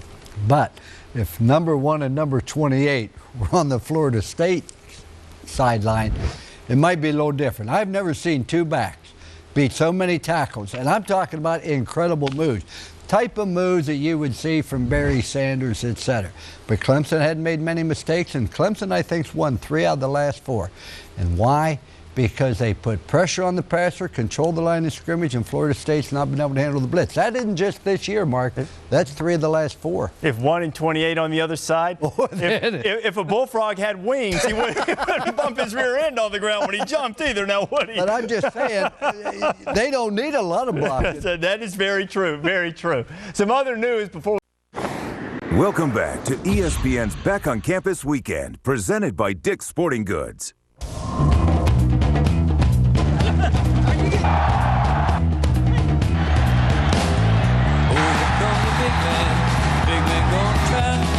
Overcome the big man, everybody step aside.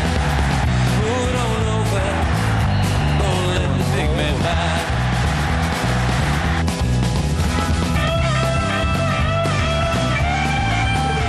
Well, the big men on campus tonight have been the Clemson Tigers. They have dominated Florida State 24-3. Welcome back to Death Valley, everybody. 18th ranked Florida State losing by 3 touchdowns. It really hasn't been that close. Just a dominant performance by the Tigers. Really has, and particularly the defense. I mean, I think the offense has played well. Cullen Harper has been pretty solid in his first start. Of course, you got Davis and Spillers, but it's really been a story about the Clemson defense. They have been swarming, fast, physical, all over the field. And you know, for Jimbo Fisher, the offensive coordinator at Florida State, the thing he's got to tell those guys in the locker room, hey, guys, I don't think it can get any worse than this. We did not convert a third down. We gained 62 yards of total offense, and if you take Drew's scramble for 22 out of that, we got 40 yards of offense. We're better than this. Okay, let's go out and let's start making some plays. And I just think that they've got to throw the football to try to get back in this game. Drew Weatherford is a big, strong quarterback. They've got some skill at wideout. They just got to give him a little time to throw the football. Well, the ground game has been non-existent. Non-existent. That's right. And now's not the time to try to fix that. I mean, you fix that on the practice field next week. You're not going to fix that tonight against this Clemson defense. There's Jacoby Ford. Kelly is back with him. Kelly at the goal line. Gets it out to the 21-yard line. We talked about thunder and lightning. James Davis, the power guy, shows some balance and vision also. He's not just bull runner. He can do a little bit of everything. A beautiful touchdown run by James Davis. And then C.J. Spiller has had his moments too of lightning. The kickoff return, the punt return rather. It was a kickoff return. Showing that burst, the ability to make something out of nothing. And you know, last year in this game, C.J. Spiller only had 2 carries for -4 yards, and it was a very frustrating game for him, even though Clemson won the game. A much better game tonight. Have 101 yards combined, 89 after contact. Davis was first team All-ACC last year, and one of the Seminoles is down. That's one of the things, and Bobby Bowden echoed it. I've heard a lot of coaches this offseason, this summer, talk about their opinion of the new rule and kicking from the 30-yard line. They think it's going to be more collisions and more injuries are going to result from that.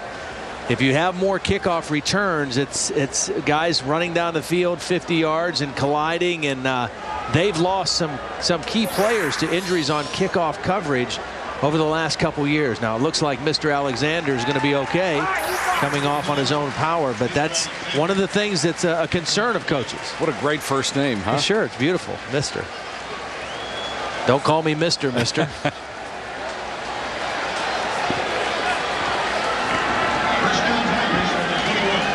It's really an odd look. Clemson starting from its own 21-yard line instead of in Seminole territory. Davis, the single setback, will get a carry and only gets a couple of yards, but Thacker dragged him down. Let's go to Holly Rowe. Holly? Guys, I spoke with Tommy Bowden of Clemson at the half, and I asked him, how do you keep the pedal to the metal in the second half? He said, you know, this is a team that hasn't had to do it yet. Obviously, it's our first game. He said it'll be interesting to see if we can. He liked the performance of his young quarterback, Cullen Harper.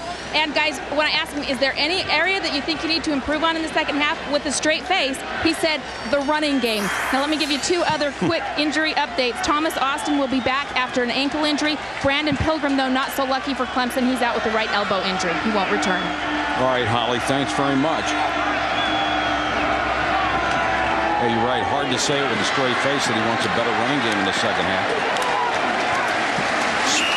Sadat Chambers getting a chance to play. Takes the little swing pass from Cullen Harper and is taken down. What do you think of Harper so far? I think he's done okay. You know, his numbers aren't really impressive, but he hasn't thrown it to the wrong color jerseys. He's managed the game pretty well. His ball handling has been solid. He's got them into the right plays the majority of the time, and I like his presence. You know, I mean, he looks calm and cool during the course of the game. And right now, that's all they're asking for him, right? That's from right. him? That's right. That's Jacoby Ford, and that doesn't look good. The way he's holding that right shoulder. And this will be a first down. Darrell Berry, a sophomore tight end.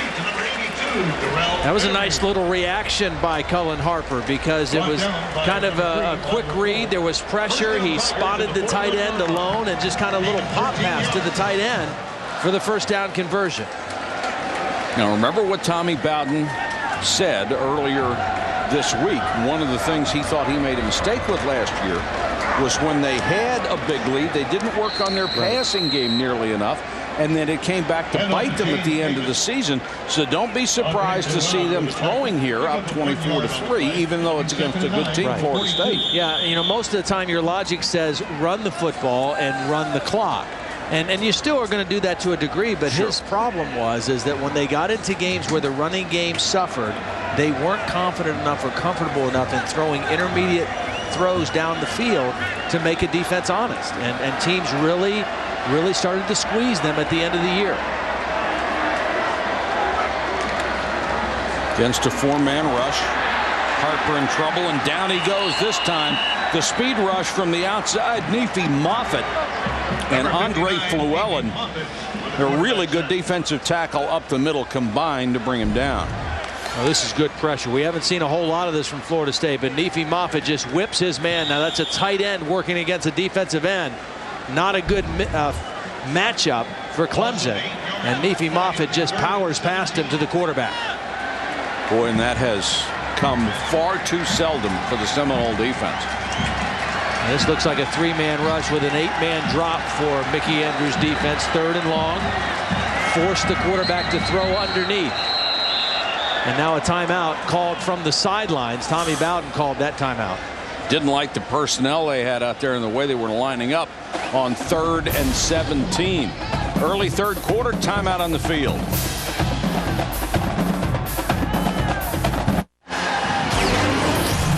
Back at Clemson, South Carolina for the 9th Bowden Bowl. Florida State dominated it early, but look at Clemson. They have won 3 of the last 4 and have a big leg up on making it 4 of the last 5. 83,000 strong, and they've had a lot of fun watching this one tonight. 3rd and 17. Cullen Harper against a 3-man rush. Trying to take off. Spins out of a tackle.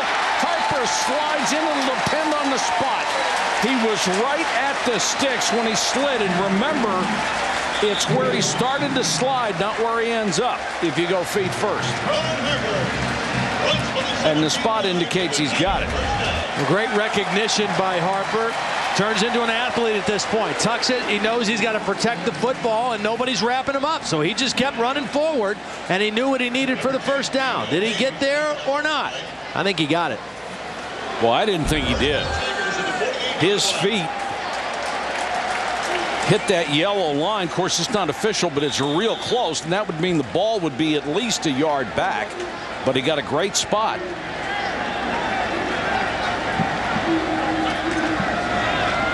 Davis. Well, that ground game's been pretty good, down to the 44-yard line. Here's what Bobby Bowden saw in that scramble. Dadgummit. Double dadgummit. He's down 24-3. He said, you got to tackle that guy. Blocking and tackling. They're blocking, we're not. They're tackling, we're not. They didn't tackle that time. He's seen it all, and he recognizes the basics aren't being done for his ball club right now. At least not well enough. Davis again. Now, we haven't seen C.J. Spiller in this series. We think he's experiencing some leg cramps.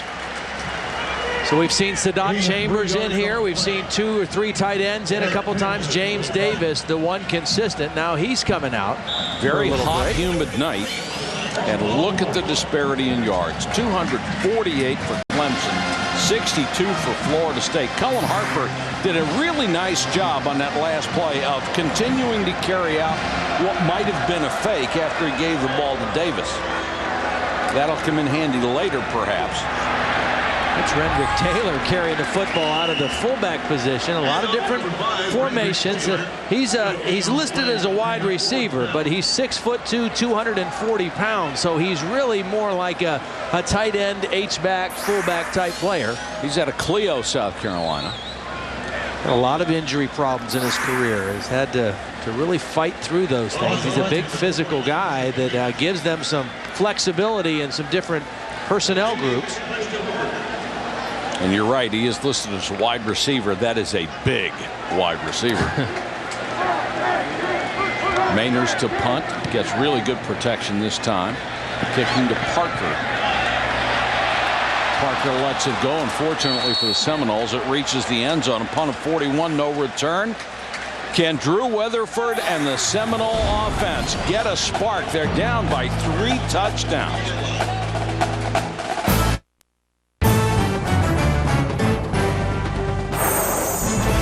ESPN's College Football Primetime, brought to you by Lexus and their pursuit of perfection. And E-Trade. It's easy. It's extraordinary. It's E-Trade. 83,000 at Death Valley here at Clemson, enjoying opening night because their Tigers are up 24-3 on the Seminoles. Davis on the toss. The first time he's had running room all night long. Good block by David Overmeyer, the right tackle. Well, this has just been a dominant effort by the Clemson defense. Vic Koenig, the defensive coordinator, has had his guys prepared, and they've played fast. He said, you know, I kind of wish we had a little bit of more movement, a little more stunting, but just over the last 3 or 4 days, we just started doing everything right, and so I decided to keep it simple, and that simple plan has worked to perfection tonight. Anton Smith with that last carry picked up 7. Smith again, this time great hold, drives over the 40. And Tremaine Billy made the tackle. That was the first FSU first down since we were 30 seconds into the ball game.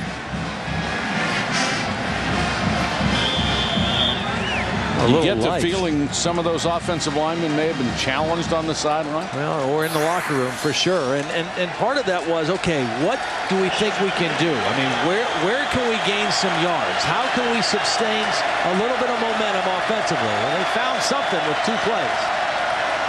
Weatherford off the play action, throws underneath to his tight end. That's Charlie Graham. Let's check in with Reese for a SportsCenter 30 at 30. All right, Mike, couple of pitching stories out of New York. First, Pedro Martinez is back from rotator cuff surgery. He wins his season debut and records his 3,000th strikeout in the process as the Mets beat Cincinnati 10-4. Pedro did hit 90 on the radar gun. Meanwhile, Ichiro took Roger Clemens deep, got his 200th hit in this game, and Clemens, in the Yankee loss, felt some pain in his elbow. He's going to have an MRI. Sports Center after the game. Stay current with ESPN News. Weatherford dragged down, sacked by Nick Watkins, their leading tackler from a year ago. Clemson has not blitzed a whole lot, but they did this time. And it was Nick Watkins who came on an inside linebacker blitz. Watch these two linebackers come on the inside rush. They timed the snap perfectly. They crossed over the center's face, and Watkins came clean right to Weatherford. A well-called blitz by Vic Koenig, and again, the mastery of this Clemson defense showing itself again. 3rd and 12. Weatherford has to go to the shotgun. 4 wide receivers. Steps up, throws underneath. Well, I love that play by Drew Weatherford. You know, his team's struggling. He's not able to really set his feet and be comfortable in the pocket, but he doesn't just take off and try to run. If he does that, he's tackled short and they're punting. He took off to just buy time, but kept his eyes downfield. Watch him. He scrambles, but he's never loses sight of his receivers. He dumps it off underneath and lets Anton Smith make the first down. This is really good work by a quarterback who's leading an offense that is really struggling right now. And good job by Smith, because he had to get those extra yards on his own to get the first down. Here's Weatherford again under pressure. And it was DeAndre McDaniel coming up to force him back in the pocket. Cumbie made the tackle, and it looks like the flag may be against the Seminoles. It'll be 2nd and 11.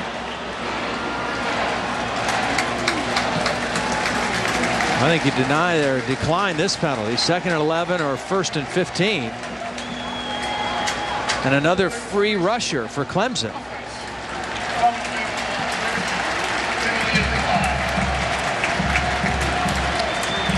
Excellent recognition by McDaniel. He realized he had no one to cover out in the flat and just came sprinting at the quarterback. Back in 2004, Vic Koenig was the defensive coordinator at Troy, and they played LSU and Jimbo Fisher's offense in a homecoming game in Baton Rouge. His team lost 24-20, but they held LSU to 57 yards rushing in that ball game. Weatherford was with time, throws underneath, and that one is complete to Cody Fagg, the veteran senior receiver, with his first catch of the night. Again, this is the guy that they've got to find a way to get the football to. He's their best receiver, their most experienced guy. Good timing throw by Drew Weatherford. It's a little quick slant route. Get inside, use that big body to keep the ball between yourself, between the ball and defender, and get closer. And he is a guy who is willing to go over the middle and take a hit. 6'3", 215, bigger than most of the guys that cover him. 3rd and 3. Are we in 4-down territory already? Well, it looks like we're in timeout territory already. Florida State takes a timeout. And you see those yellow slashes up there. That's the timeouts that you can keep track of. Both teams are down to 2. And as long as they're yellow, those are the timeouts that are left. If you've ever been looking for a place to eat in a college town, always best to follow Todd Blackledge's advice. When we come back, we'll find out what juicy morsels he found right here in Clemson. ESPN's College Football Primetime, available on ESPN HD, presented by Pioneer Puro HD TV. Anton Smith to the outside, not a chance.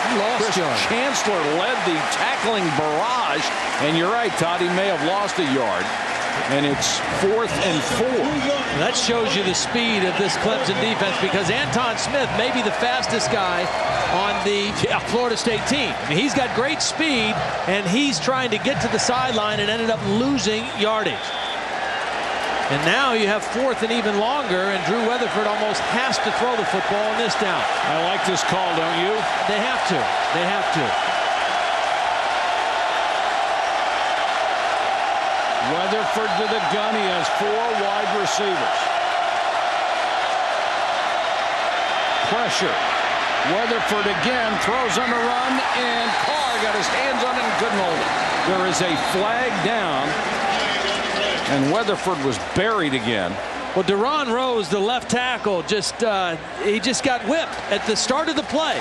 He got beat to the inside, and then he reached out and grabbed to try to make up for the mistake. Watch this right here. Watch Deron Rose just get beat right away on an inside rush. And he reaches with that right hand and grabs Tremaine Billy, and there's the penalty. Drew Weatherford didn't have a chance on that play. Would have been a tough catch, but a possible catch for Carr. There's Rick Trickett right in the grill. Is just giving it to him. I mean, Tremaine Billy is 6'1", 210 pounds. He missed all of last season with a broken ankle, but he is their rusher to the field. He is an excellent pass rusher, and he just used his quickness to go right around Deron Rose. Clemson football. Here's the toss to Spiller. Shown at speed to the outside, pushed out of bounds.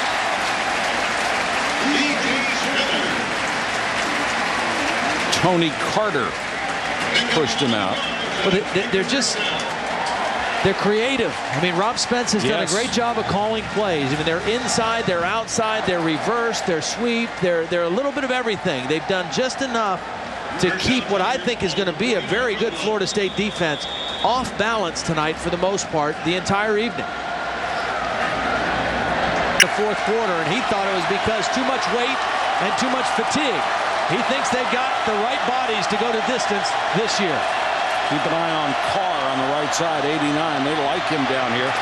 Weatherford just sort of threw the ball away as he was going to the right. I'm not exactly sure what Weatherford was trying to do there. I'm not sure either. It might have been like a shovel pass or something they were trying to get, but too much penetration into the backfield by Clemson's defense. They sure didn't execute it well as Ricky Sapp, number 7, was putting the pressure on. Last year in Tallahassee, Tony Carter was the star. He blocked 2 kicks, scored 9 points. With under a minute to go, James Davis ripped off a 50-yarder and then punched it in to win it 27-20 in Tallahassee. I mentioned that was one of the 5 losses. Now they also lost 30-0 to Wake Forest, where they just got dismantled at home. But the 5 other losses were all by a touchdown or less. All games decided in the 4th quarter. And this new offensive coaching staff said, I think they just wore out. And we've got to be in better shape. We've got to lose weight. We've got to condition harder. We've got to be ready to play good football all out in the 4th quarter. The word that permeated the Florida State program from outsiders was soft. And they certainly aren't that anymore. Anton Smith, the guy this year, and broke off a 49-yarder. And now it's 24-11 with time winding down in the 3rd quarter. C.J. Spiller is deep. He wants the football. He won't get it. Instead, it's Jacoby Ford who came off and went to the locker room for IVs earlier, and Ford driven out of bounds to the 15-yard line. Here's Holly.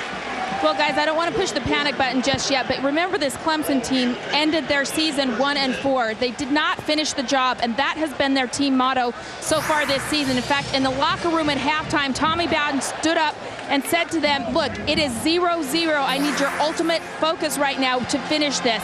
He said, we want to be the ones that they're talking about tomorrow. He started yelling, finish the job. And as the team ran out of the locker room, they screamed again, finish the job. We'll see if they can do it. Todd, when you were up 21 points and Joe Paterno said it's 0-0, did you buy into that? Well, against a quality opponent, yes. I mean, you had to buy into that a little bit. You can't get complacent. You can't go into a shell, either offensively or defensively. Pass complete up to the 23-yard line. Now they say incomplete. I mean, there's just a lot of football left to be played, and I think Florida State, if they can get a stop here, they're going to have a little more juice in their system than they've had this entire football game. Well, obviously they have a little momentum going their way. That last pass intended for Kelly, and he couldn't hold it. So you didn't see that kind of stuff when it was 21-0. No, there wasn't a lot of energy on the sideline. Spiller to take the direct snap. They didn't get the play off.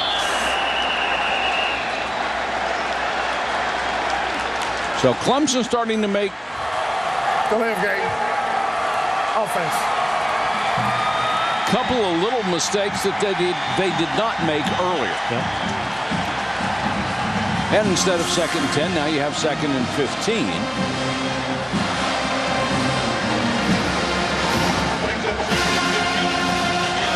Clock stop with 27 seconds to go, third quarter.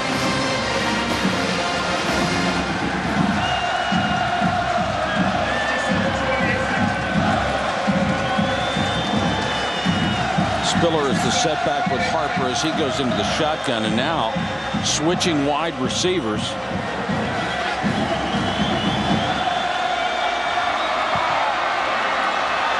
They're just having a tough time getting lined up right now.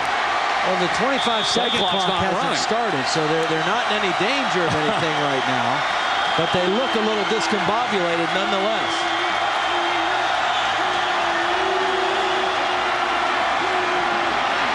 Harper under pressure. They got him in the end zone. And you know what? That's a holding with the quarterback in the end zone.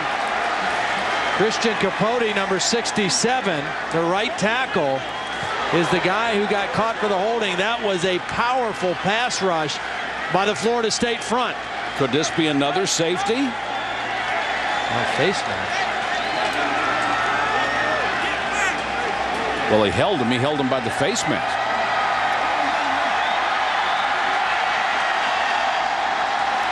But if the penalty is in the end zone, it's a safety, or if he's tackled in the end zone, it's a safety. I think he threw the ball.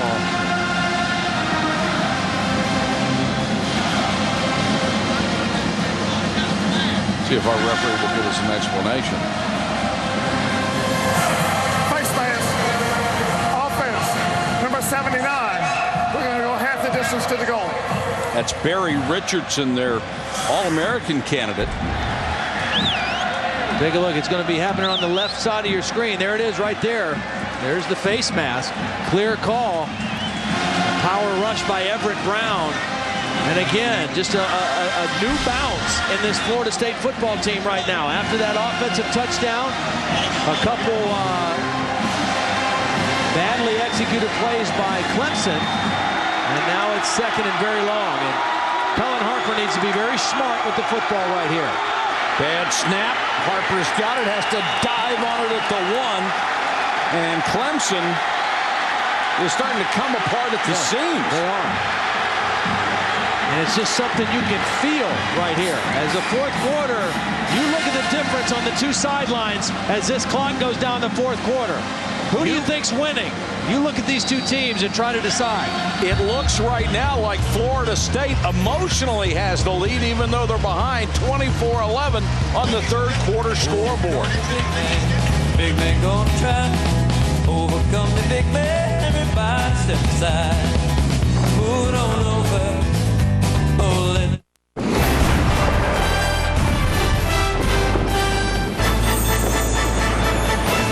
Welcome back to Clemson, South Carolina, where things have flopped around a little bit, folks. 24-11. Clemson with the lead, but Florida State with all the momentum, and there is a tremendous disparity in the yardage in the third quarter. Cullen Harper, shotgun in his end zone, 3rd and 24. On the run, throws sideline, complete to Kelly. Nice catch. And he's battered around like a pinball. Roger Williams hit him first, but he held on. And the good thing about that play is the fact that you give your punter a little bit of room.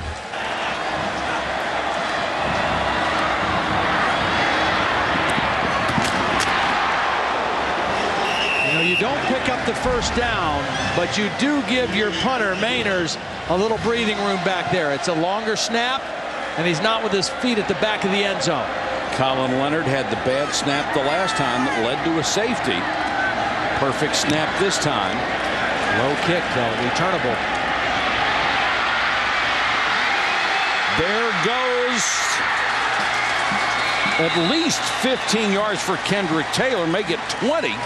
I'm sorry, Preston Parker. Go to Holly Rowe. Guys, the mood here on this Florida State sideline has shifted dramatically just in the last few minutes. Bobby Bowden just came along the line and spoke to every one of his offensive starters that were sitting on the bench. He said, guys, we just have to get this one, and we're right back in it. Then Drew Weatherford, as fired up as I've seen him all game, ran down, talked to the receivers, talked to the offensive line. Guys, we can do this. I just need to see some fire.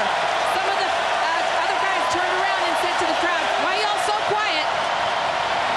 Parker nowhere to go on the outside. Smothered. Philip Merling was waiting for him.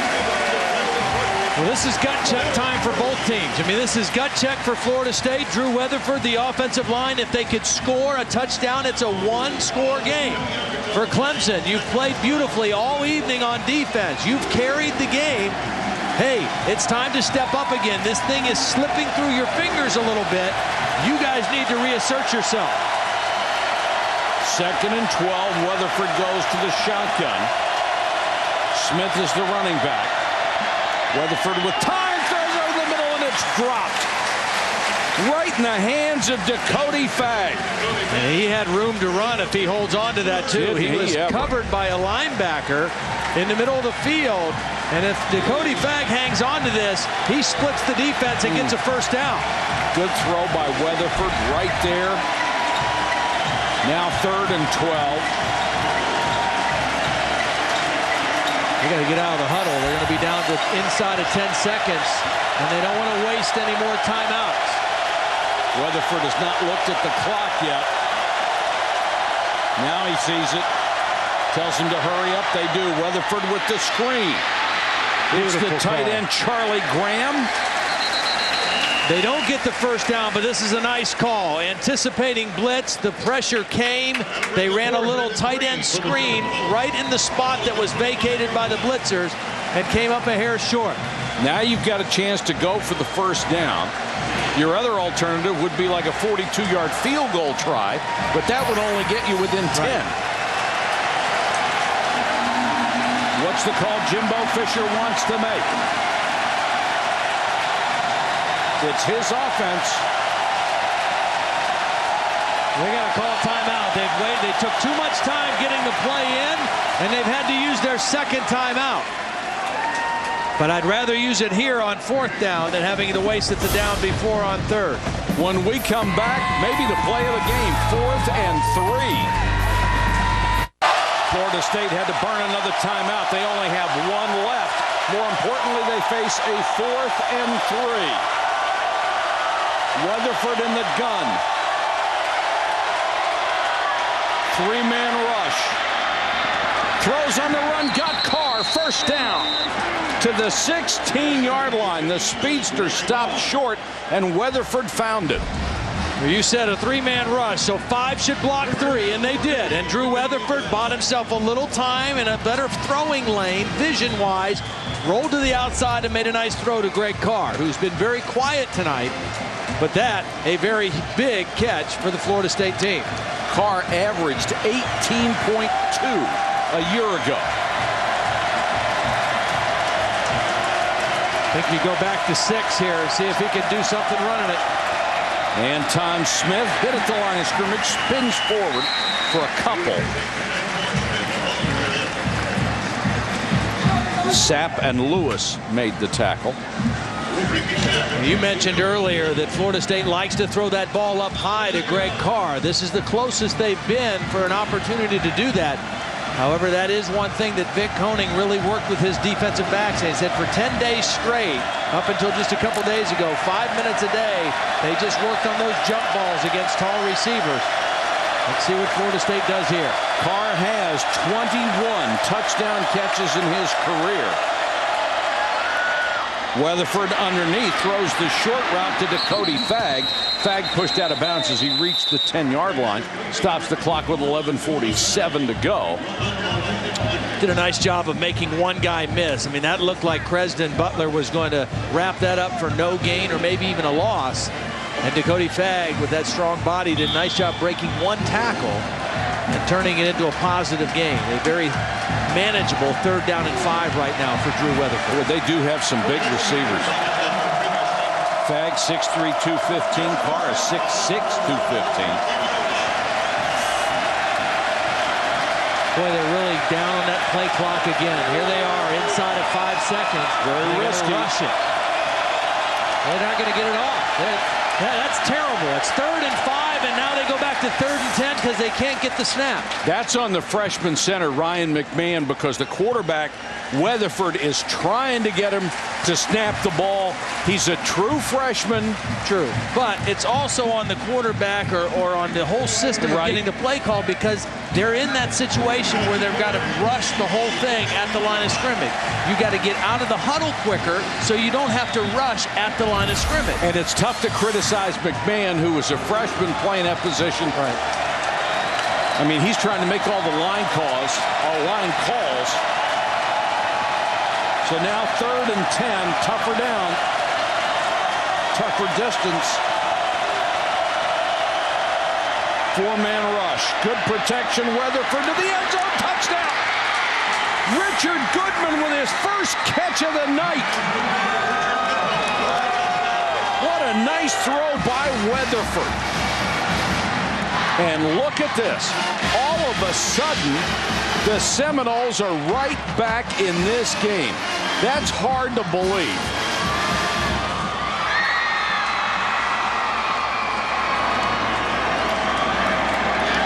Goodman never started a ball game for Florida State. He was having a brilliant spring, averaging better than 30 yards a catch. Weatherford 8 out of 10 on the drive, 78 yards, and the touchdown pass, 24-18.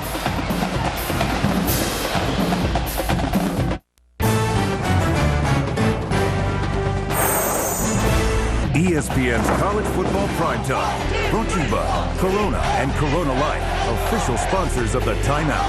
Relax responsibly.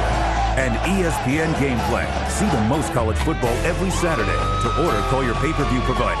ESPN Game Plan lives here. That's the SO Club, one of the great watering holes in the South, here on campus at Clemson, where you can either get regular or extra.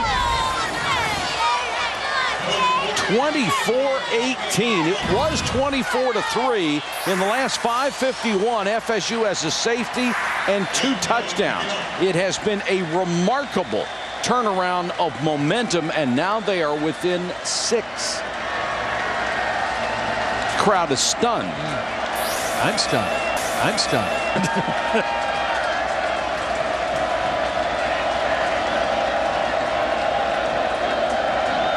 Two of the best Clemson has to offer are deep. Ford and Spiller. Spiller from the goal line.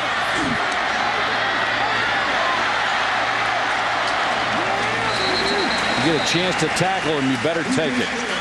Go back to the touchdown on 3rd and 10. Clemson showed a 2 deep, which means they had 2 safeties. Now Richard Goodman is going to slip into the middle of the field, and he slips right in behind the linebackers, in between the safeties, and scores the touchdown. That was a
well-called play at right time by Jimbo Fisher, and Goodman was able to split right down the middle, and Weatherford found it. If you're Clemson on offense right now, what are you looking to do?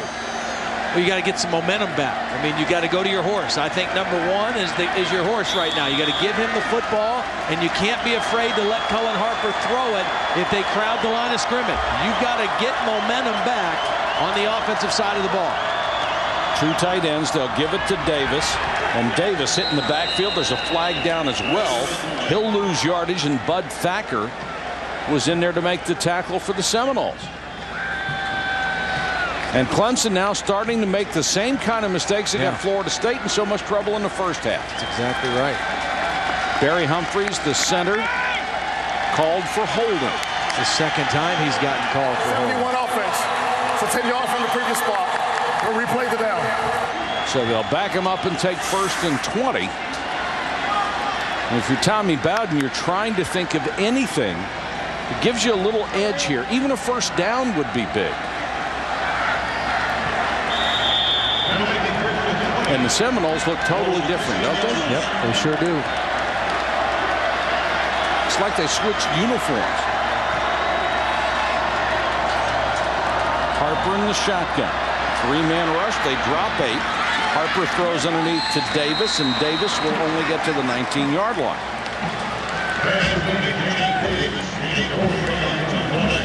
Michael Ray Garvin, another track All-American, and the boundary corner for the Seminoles, made that tackle. And Drew Weatherford trying to pump up the troops. He's had a big second half. What I like about Drew Weatherford is he never showed signs of losing his confidence, even though they were struggling in the first half. He never showed like it was getting away from him. Harper wants another screen. Completes this one to Kelly. Aaron Kelly slips a tackle, gets out to the 34-yard line. That's only a couple yards shy of a first down. That's a great effort by Kelly, because that play was read by Florida State. They saw it coming. They reacted to it. The linemen, watch how quickly the linemen read it and get back out to chase the ball. But Kelly did a nice job of breaking a couple tackles and getting that ball forward close to the first down.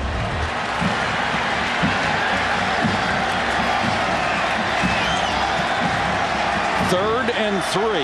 Empty backfield. Harper back to throw. Throws to Kelly, and Kelly takes it at the 39 for a first down. Nice throw. Michael Ray Garvin had to make the tackle. And I was really surprised that they told Florida State they were going to throw with an empty backfield. Well, they got what they wanted. They got their 6'5" receiver against 5'8", 180-pound Michael Ray Garvin. And he just used that big body to shield the defender from the ball. Kelly, 5 catches, 98 yards. Here's Spiller looking for a block. Unfortunately, he was looking at Cullen Harper, and Harper was in no hurry to get in front of him and level somebody. And one of the Seminoles is down. And it looks just like an equipment issue right now.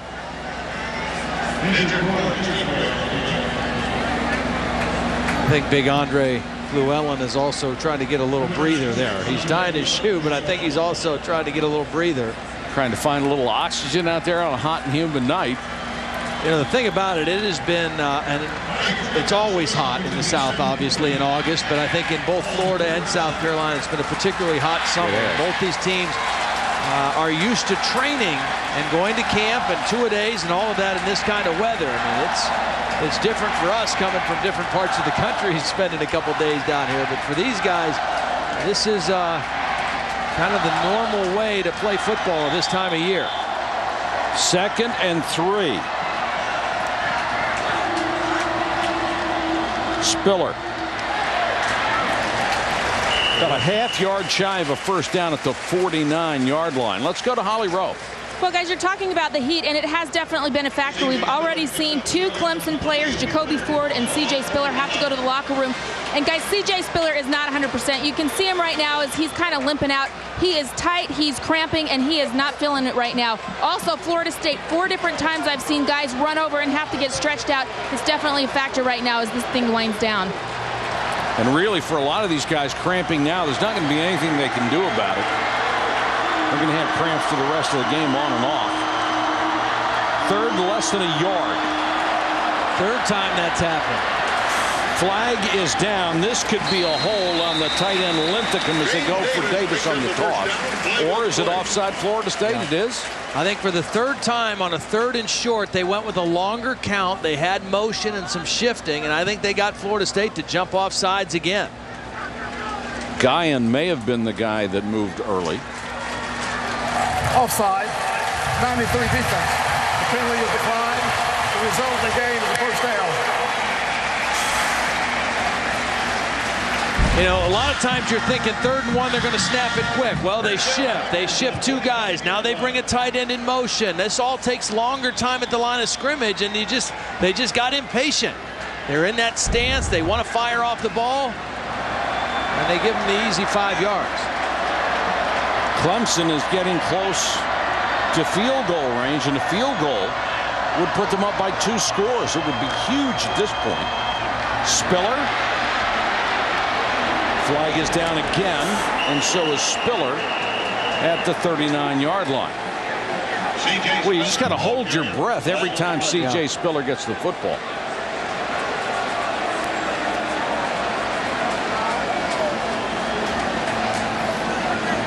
Likes that little stutter step where he stops, and if he gets the other guy to stop with him, he's the one with the quicker restart. 67 offense. That's a 10-yard penalty from the previous spot. Christian Capote, the right tackle. Trying to get this ball outside with the speed of Spiller, and watch 67 as he's reaching out there. Right there's the hold. Gets his hands on the outside, and an easy call for the officials. Neefe Moffett was the guy that was wrapped up. 5th Clemson penalty in this half. They only incurred 1 in the first half of play. And that's Tyler Grisham, the junior wide receiver from Birmingham. Made a couple of catches tonight.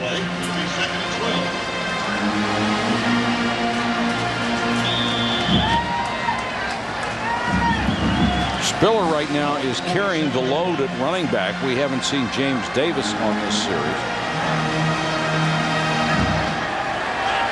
Of course, they still have plays in here, obviously, for a one-back offense that they have used too extensively. Again, the pass complete to Grisham.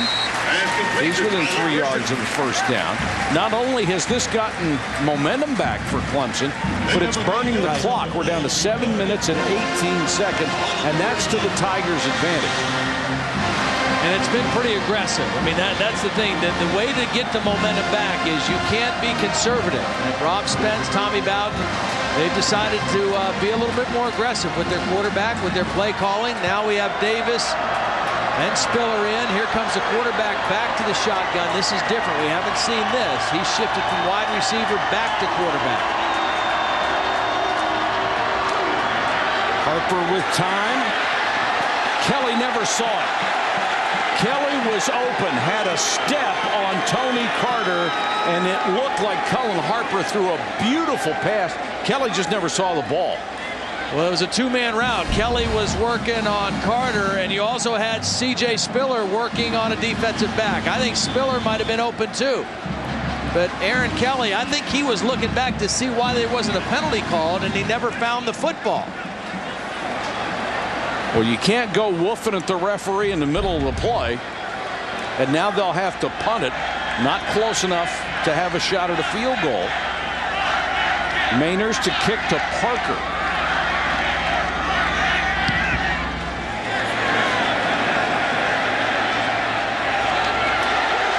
And what a bounce.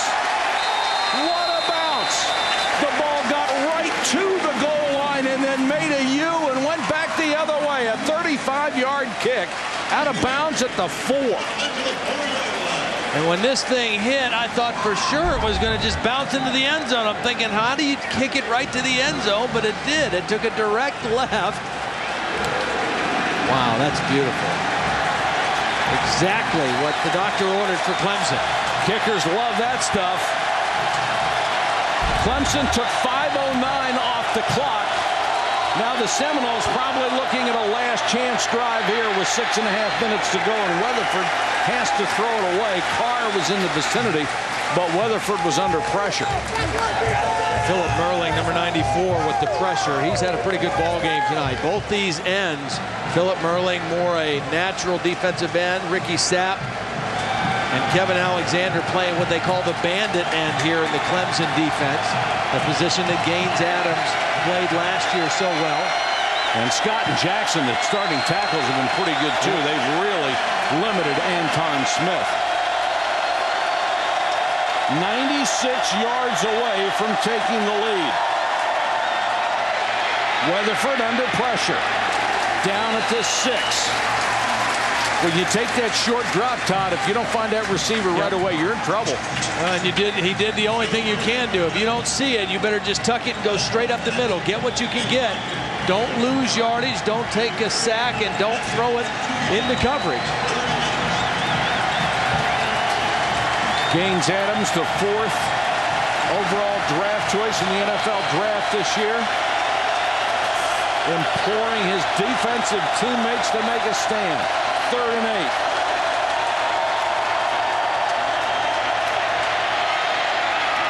Weatherford incomplete. Should have been caught by Dakota Fagg. That's a couple of drops for him tonight, but it looked like he would have been well shy of the first down anyway. Well, the ball was thrown behind him. If it's thrown on his outside shoulder, he might catch it and turn upfield and maybe get it. But because he had to slow down and reach back, even if he catches it, there's no way he makes the first down. And that's not a very good throw by Drew Weatherford on the wrong shoulder of the intended receiver. So 5:41 to go in the ball game. Clemson will get the ball back, already leading 24-18. Gano to kick it away. Ford and Spiller inside the 50. Spiller at midfield. And goes down at the 43-yard line, 7-yard return. Next week, Monday Night Football returns to ESPN and kicks off with the doubleheader. First at 7 Eastern, the Ravens take on the Bengals. Then at 10:15, the Cardinals meet the 49ers. Don't miss the return of Monday Night Football on ESPN. That's next Monday night, a doubleheader for you.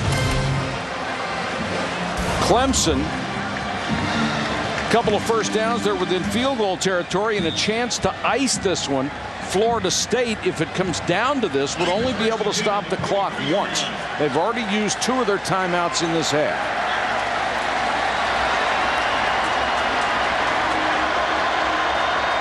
Davis is back in as the tailback. He'll get the carry. Off right tackle to the 41-yard line. Derek Nicholson, the middle linebacker, made the tackle, who missed last year with a torn ACL. That entire linebacking core for the Seminoles devastated by injuries.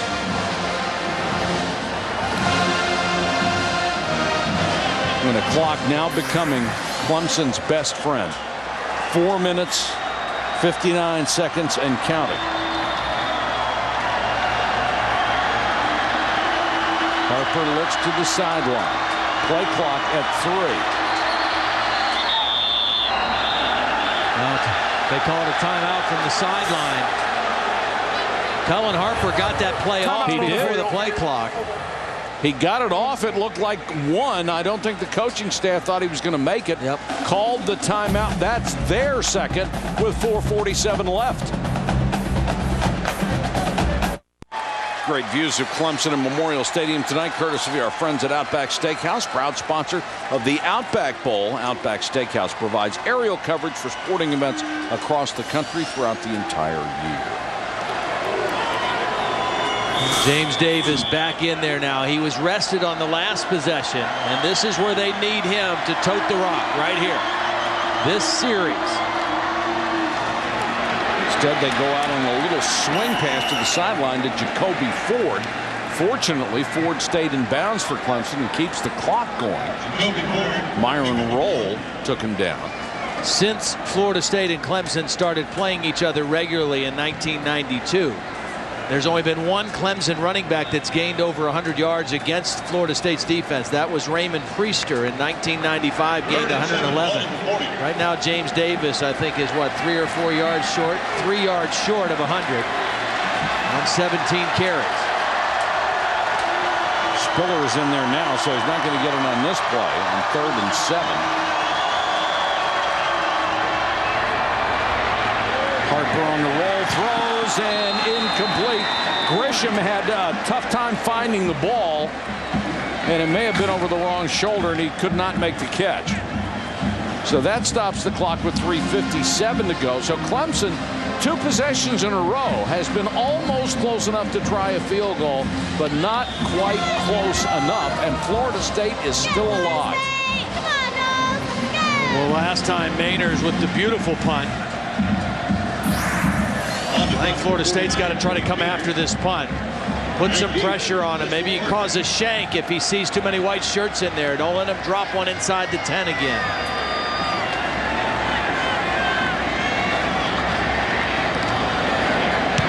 Mainers, all he wanted to do was get it out of there. Didn't matter where it went, end zone or not. He did his job. Here's Reese Davis, a sport under 30 at 30.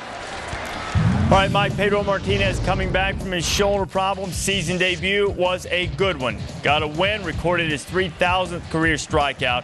Went 5, did give up 10 hits, but only 2 earned runs as the Mets beat Cincinnati 10-4. Some golf now. Phil Mickelson, Tiger Woods duel at the Deutsche Bank, and lefty wins it by a couple. He now leads the FedEx Cup standings. SportsCenter coming up in a few minutes after the game. Stay current with ESPN News. 3 minutes and 50 seconds to go in this game. The Seminoles are down by 6. They have been dominated most of the night, but have fought their way back in it. Weatherford on the run, goes out to Smith, shakes a tackler, 40, 45, 48-yard line. Anton Smith. Great job by Drew Weatherford. This is not an easy throw because he stepped up in the pocket and threw out across his body. Smith is going to release to the left flat. Watch Weatherford just see him out of the corner of his eye, and as he's moving forward, flip that ball out to his left, and Anton Smith makes a big play out in space. It is hard to imagine a momentum shift any greater than we have seen in this game. 3-man rush. Weatherford with time. Smith again. And you know Clemson 45 to the 43 and out of bounds. Where it all starts for Florida State. I mean, Weatherford has picked up his game. Anton Smith has picked up his game. But it starts with the offensive line. They were maligned that first half. They couldn't block people. They couldn't protect. They looked confused. They don't look like the same offensive line in this second half. They're still young. There's still 2 freshmen and a sophomore. But they look better. They look more confident. Weatherford in this half, 10 out of 14 for 115 yards. 2nd and 1. They have plenty of time. They've got the first down and more with Smith. Here's Holly Rowe. Well, guys, you're talking about the difference in that offensive line for Florida State in the first and second half. It's been a dramatic change of demeanor for their coach, Rick Trickett, as well. First half, he was the kind, gentle teacher, really communicating. And so the second half, it's the fiery coach I'm used to seeing. He's had the hat off. He's got the up in their face, really feisty. You can almost get the feeling that he has sensed their growth and that they need it a little bit more in your face right now. I think you're dead on it, Holly. Whatever gets it done. Weatherford in the shotgun. Good protection, has this one batted down right in his face was DeAndre McDaniel, the nickelback. All I can think of right now is if Clemson should lose this ball game after the command they had, this would be a devastating start to their season. That wasn't a very good job by Anton Smith. That's his responsibility on the block. And McDaniel just kind of got around him and got right into the face of the quarterback. That shouldn't have been a tip ball. Anton Smith does his job. Drew Weatherford throws it down the field. 2nd and 10, 2:40 to go. 4 wide receivers and Smith a single setback. Weatherford for the end zone and overthrown. Intended for Dakota Fagg, but he was well covered. Stride for stride with him was Chris Clemons. Right now, if you're Drew Weatherford, if you're thinking if this is 4-down territory on this 3rd and 10, you don't have to get it all necessarily in one play, but you better get something. You don't want to take another shot like that down towards the end zone if you don't have a wide open guy. Get something that you can pick up on 4th down if you don't make it on 3rd.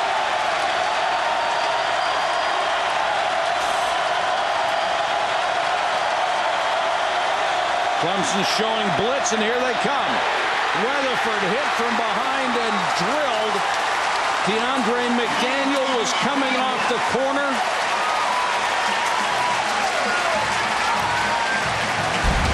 They timed this beautifully. Here they come, right here off the edge. And this time it is a blitz. I mean, there are extra guys. Anton Smith blocks his guy, but that leaves one unblocked guy outside, DeAndre McDaniel. And he gets in there and puts a shot on Drew Weatherford. Alexander finished up. It is 4th and 10. 83,000 on their feet.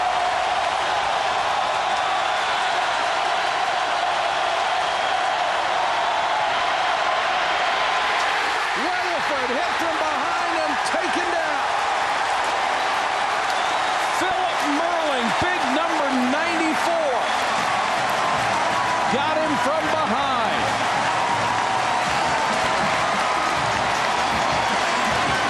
What a stand by the Clemson defense. I mean, they'd really been pushed to the wall. Here's Philip Merling right now. He's going to rush upfield, and as the quarterback steps up, he'll come off the block and make the sack. That's pretty tough for a tackle, Deron Rose, to block him, but a good effort by Philip Merling. No, he did hit. Rose did his job. Yes, he did. He can't tell where that quarterback is going, but he was where he was supposed to be in that pocket. And now Clemson will go to work on the ground. Remember, Florida State has that one timeout left. They're trying to strip the ball. The clock just winding away down to 2:06.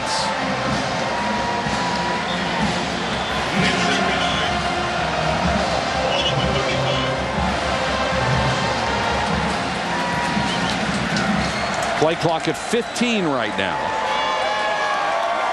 They'll use every second they can.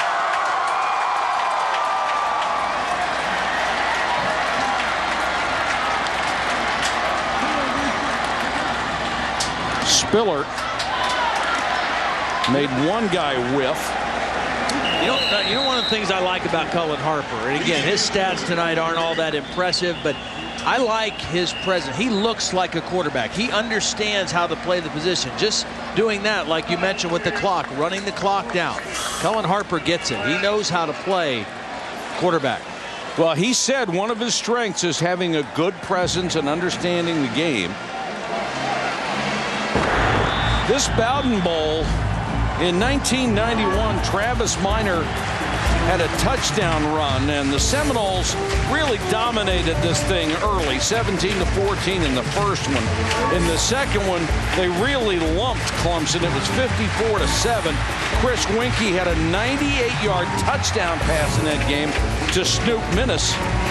Bowden Bowl 5, Charlie Whitehurst, 58 yards to Derek Hamilton. Clemson won at 26-10, and last year in Bowden Bowl 8, Clemson won at 27-20 in Tallahassee. In fact, they've won 3 of the last 4, and if they can win tonight, they will have won 4 of the last 5. I think you mentioned earlier in the broadcast that Cullen Harper has a chance to do something no other Clemson quarterback has done, and that's beat a ranked team in his first start. The last 2 that had a chance, Willie Simmons in 2002 lost to Georgia, and Brandon Streeter lost to Florida State in 1997. 3rd and 8, they would have to punt it away if they don't get a first down here, and they will not, as Davis takes it up across the 40. So they're going to have to give the ball up, maybe 45 seconds to go. We'll tell you when the play clock starts again. Down to 1:12. Play clock still sitting at 25. I'm not so sure that Clemson, they may use their last timeout here. They might let the clock go all the way down and use as much time as they can and call timeout, or just take a penalty and kick it from a little deeper. They would have to snap it at 42 or use the timeout.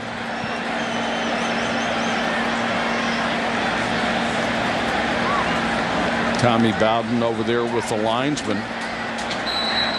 And he wanted to get it down to 0 on the play clock. Called time at 40 seconds to go. Here's what the Tigers would be looking at the rest of their schedule. This would be a great start for them. Then they go Louisiana Monroe, Furman, and NC State, 3 games that they would be favored in.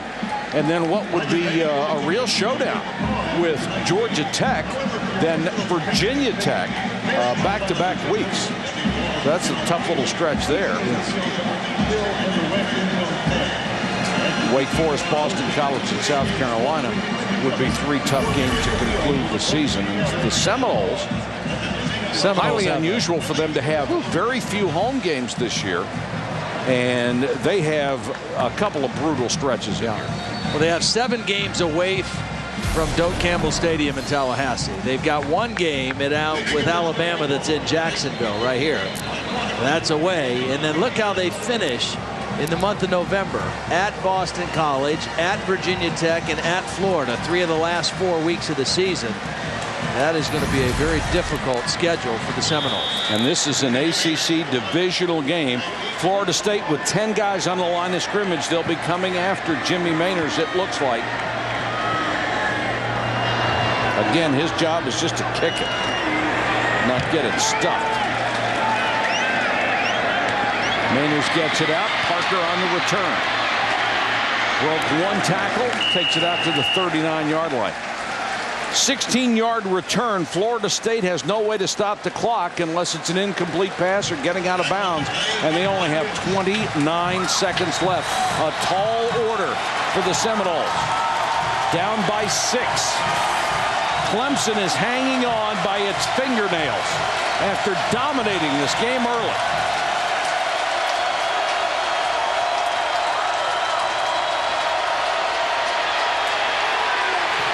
Weatherford hit from behind and taken down by Jock McKissick. Big number 50 chased him down, got him around the ankles. And that's the one thing that Drew Weatherford could not do was take a sack. No timeouts. He's got to throw that ball away. He can't afford to get tackled with no timeouts and the clock running. Now he's down to maybe 2 plays. If they can complete it and get out of bounds. I've seen prevent defenses, and then I've seen what I'm seeing right now. This is something different. This is got 4 a safety guys on the line. Got a safety back at the 19-yard line. Yeah, you got 6 around the ball, and you got 5 about 35 yards down the field.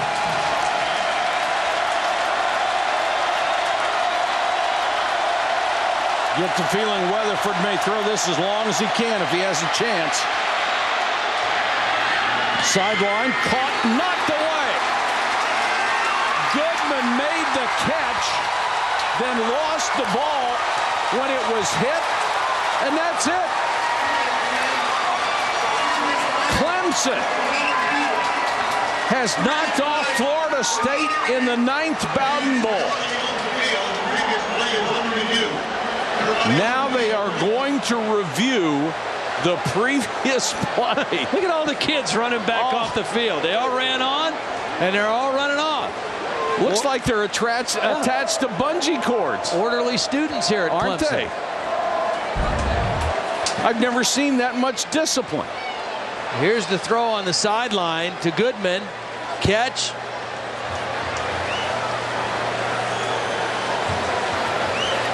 That's pretty close, actually. Now, the goalposts have already been not torn down. They have been put down mechanically. So they'd have to reverse. That's a catch. I know. Don't you think? I thought it was. Goodman had it, And Byron Maxwell put his helmet right on the ball. The only thing I'm wondering is if his left foot came down before his right foot. His left foot looked like it might have been on the sideline. The right foot was inbounds. The left foot looked to be on the sideline. Now they can lower those goalposts mechanically. Everybody over the field, please. This is like the tide going in and out with the student section. Does he make the catch? Okay, right foot was down first. Ball's knocked away. To me, that looks like a catch. Yeah, it looks like a catch to me, too. But the ball hit inbounds, then rolled out of bounds.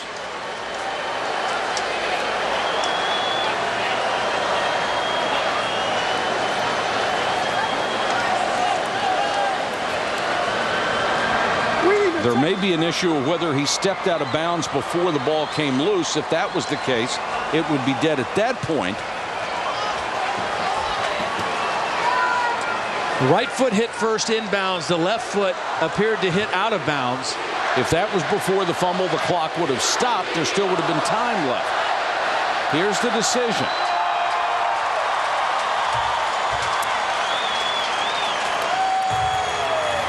After review, replay confirms the call on the field that the pass was incomplete. The game is over. Very, very close call. The key there must have been the fact that it was called incomplete on the field, and you have to have, you know, the evidence to overturn it. There wasn't enough, was their ruling. And now the fans can finally come on the field and stay there. Let's go to Holly Rowe. Holly? With 11:40 left in this game, they pulled within 6. What were you thinking? We were finding ways to give it away. It looks like we were self-destructing.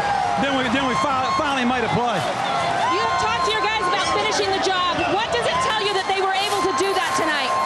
Well, I thought the players played hard there at the end. Both teams were tired. Both teams had a lot of injuries, but everybody we put in kept playing hard. I know tonight he's the opponent, but what does it mean for you to have your dad just then tell you wonderful job?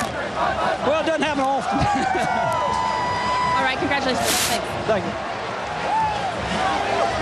Thank you, Holly. The final score here at Clemson, the Tigers 24, Florida State 18. Sports Center coming up next over on ESPN News. It's Postgame Extra. This has been a presentation of ESPN, the worldwide leader in sports. Glad you could join us on this Labor Day night. Hope you enjoyed it as much as we did. For Tom Blackledge, Holly Rowe, and our entire ESPN crew, this is Mike Patrick. Good night from Clemson, South Carolina.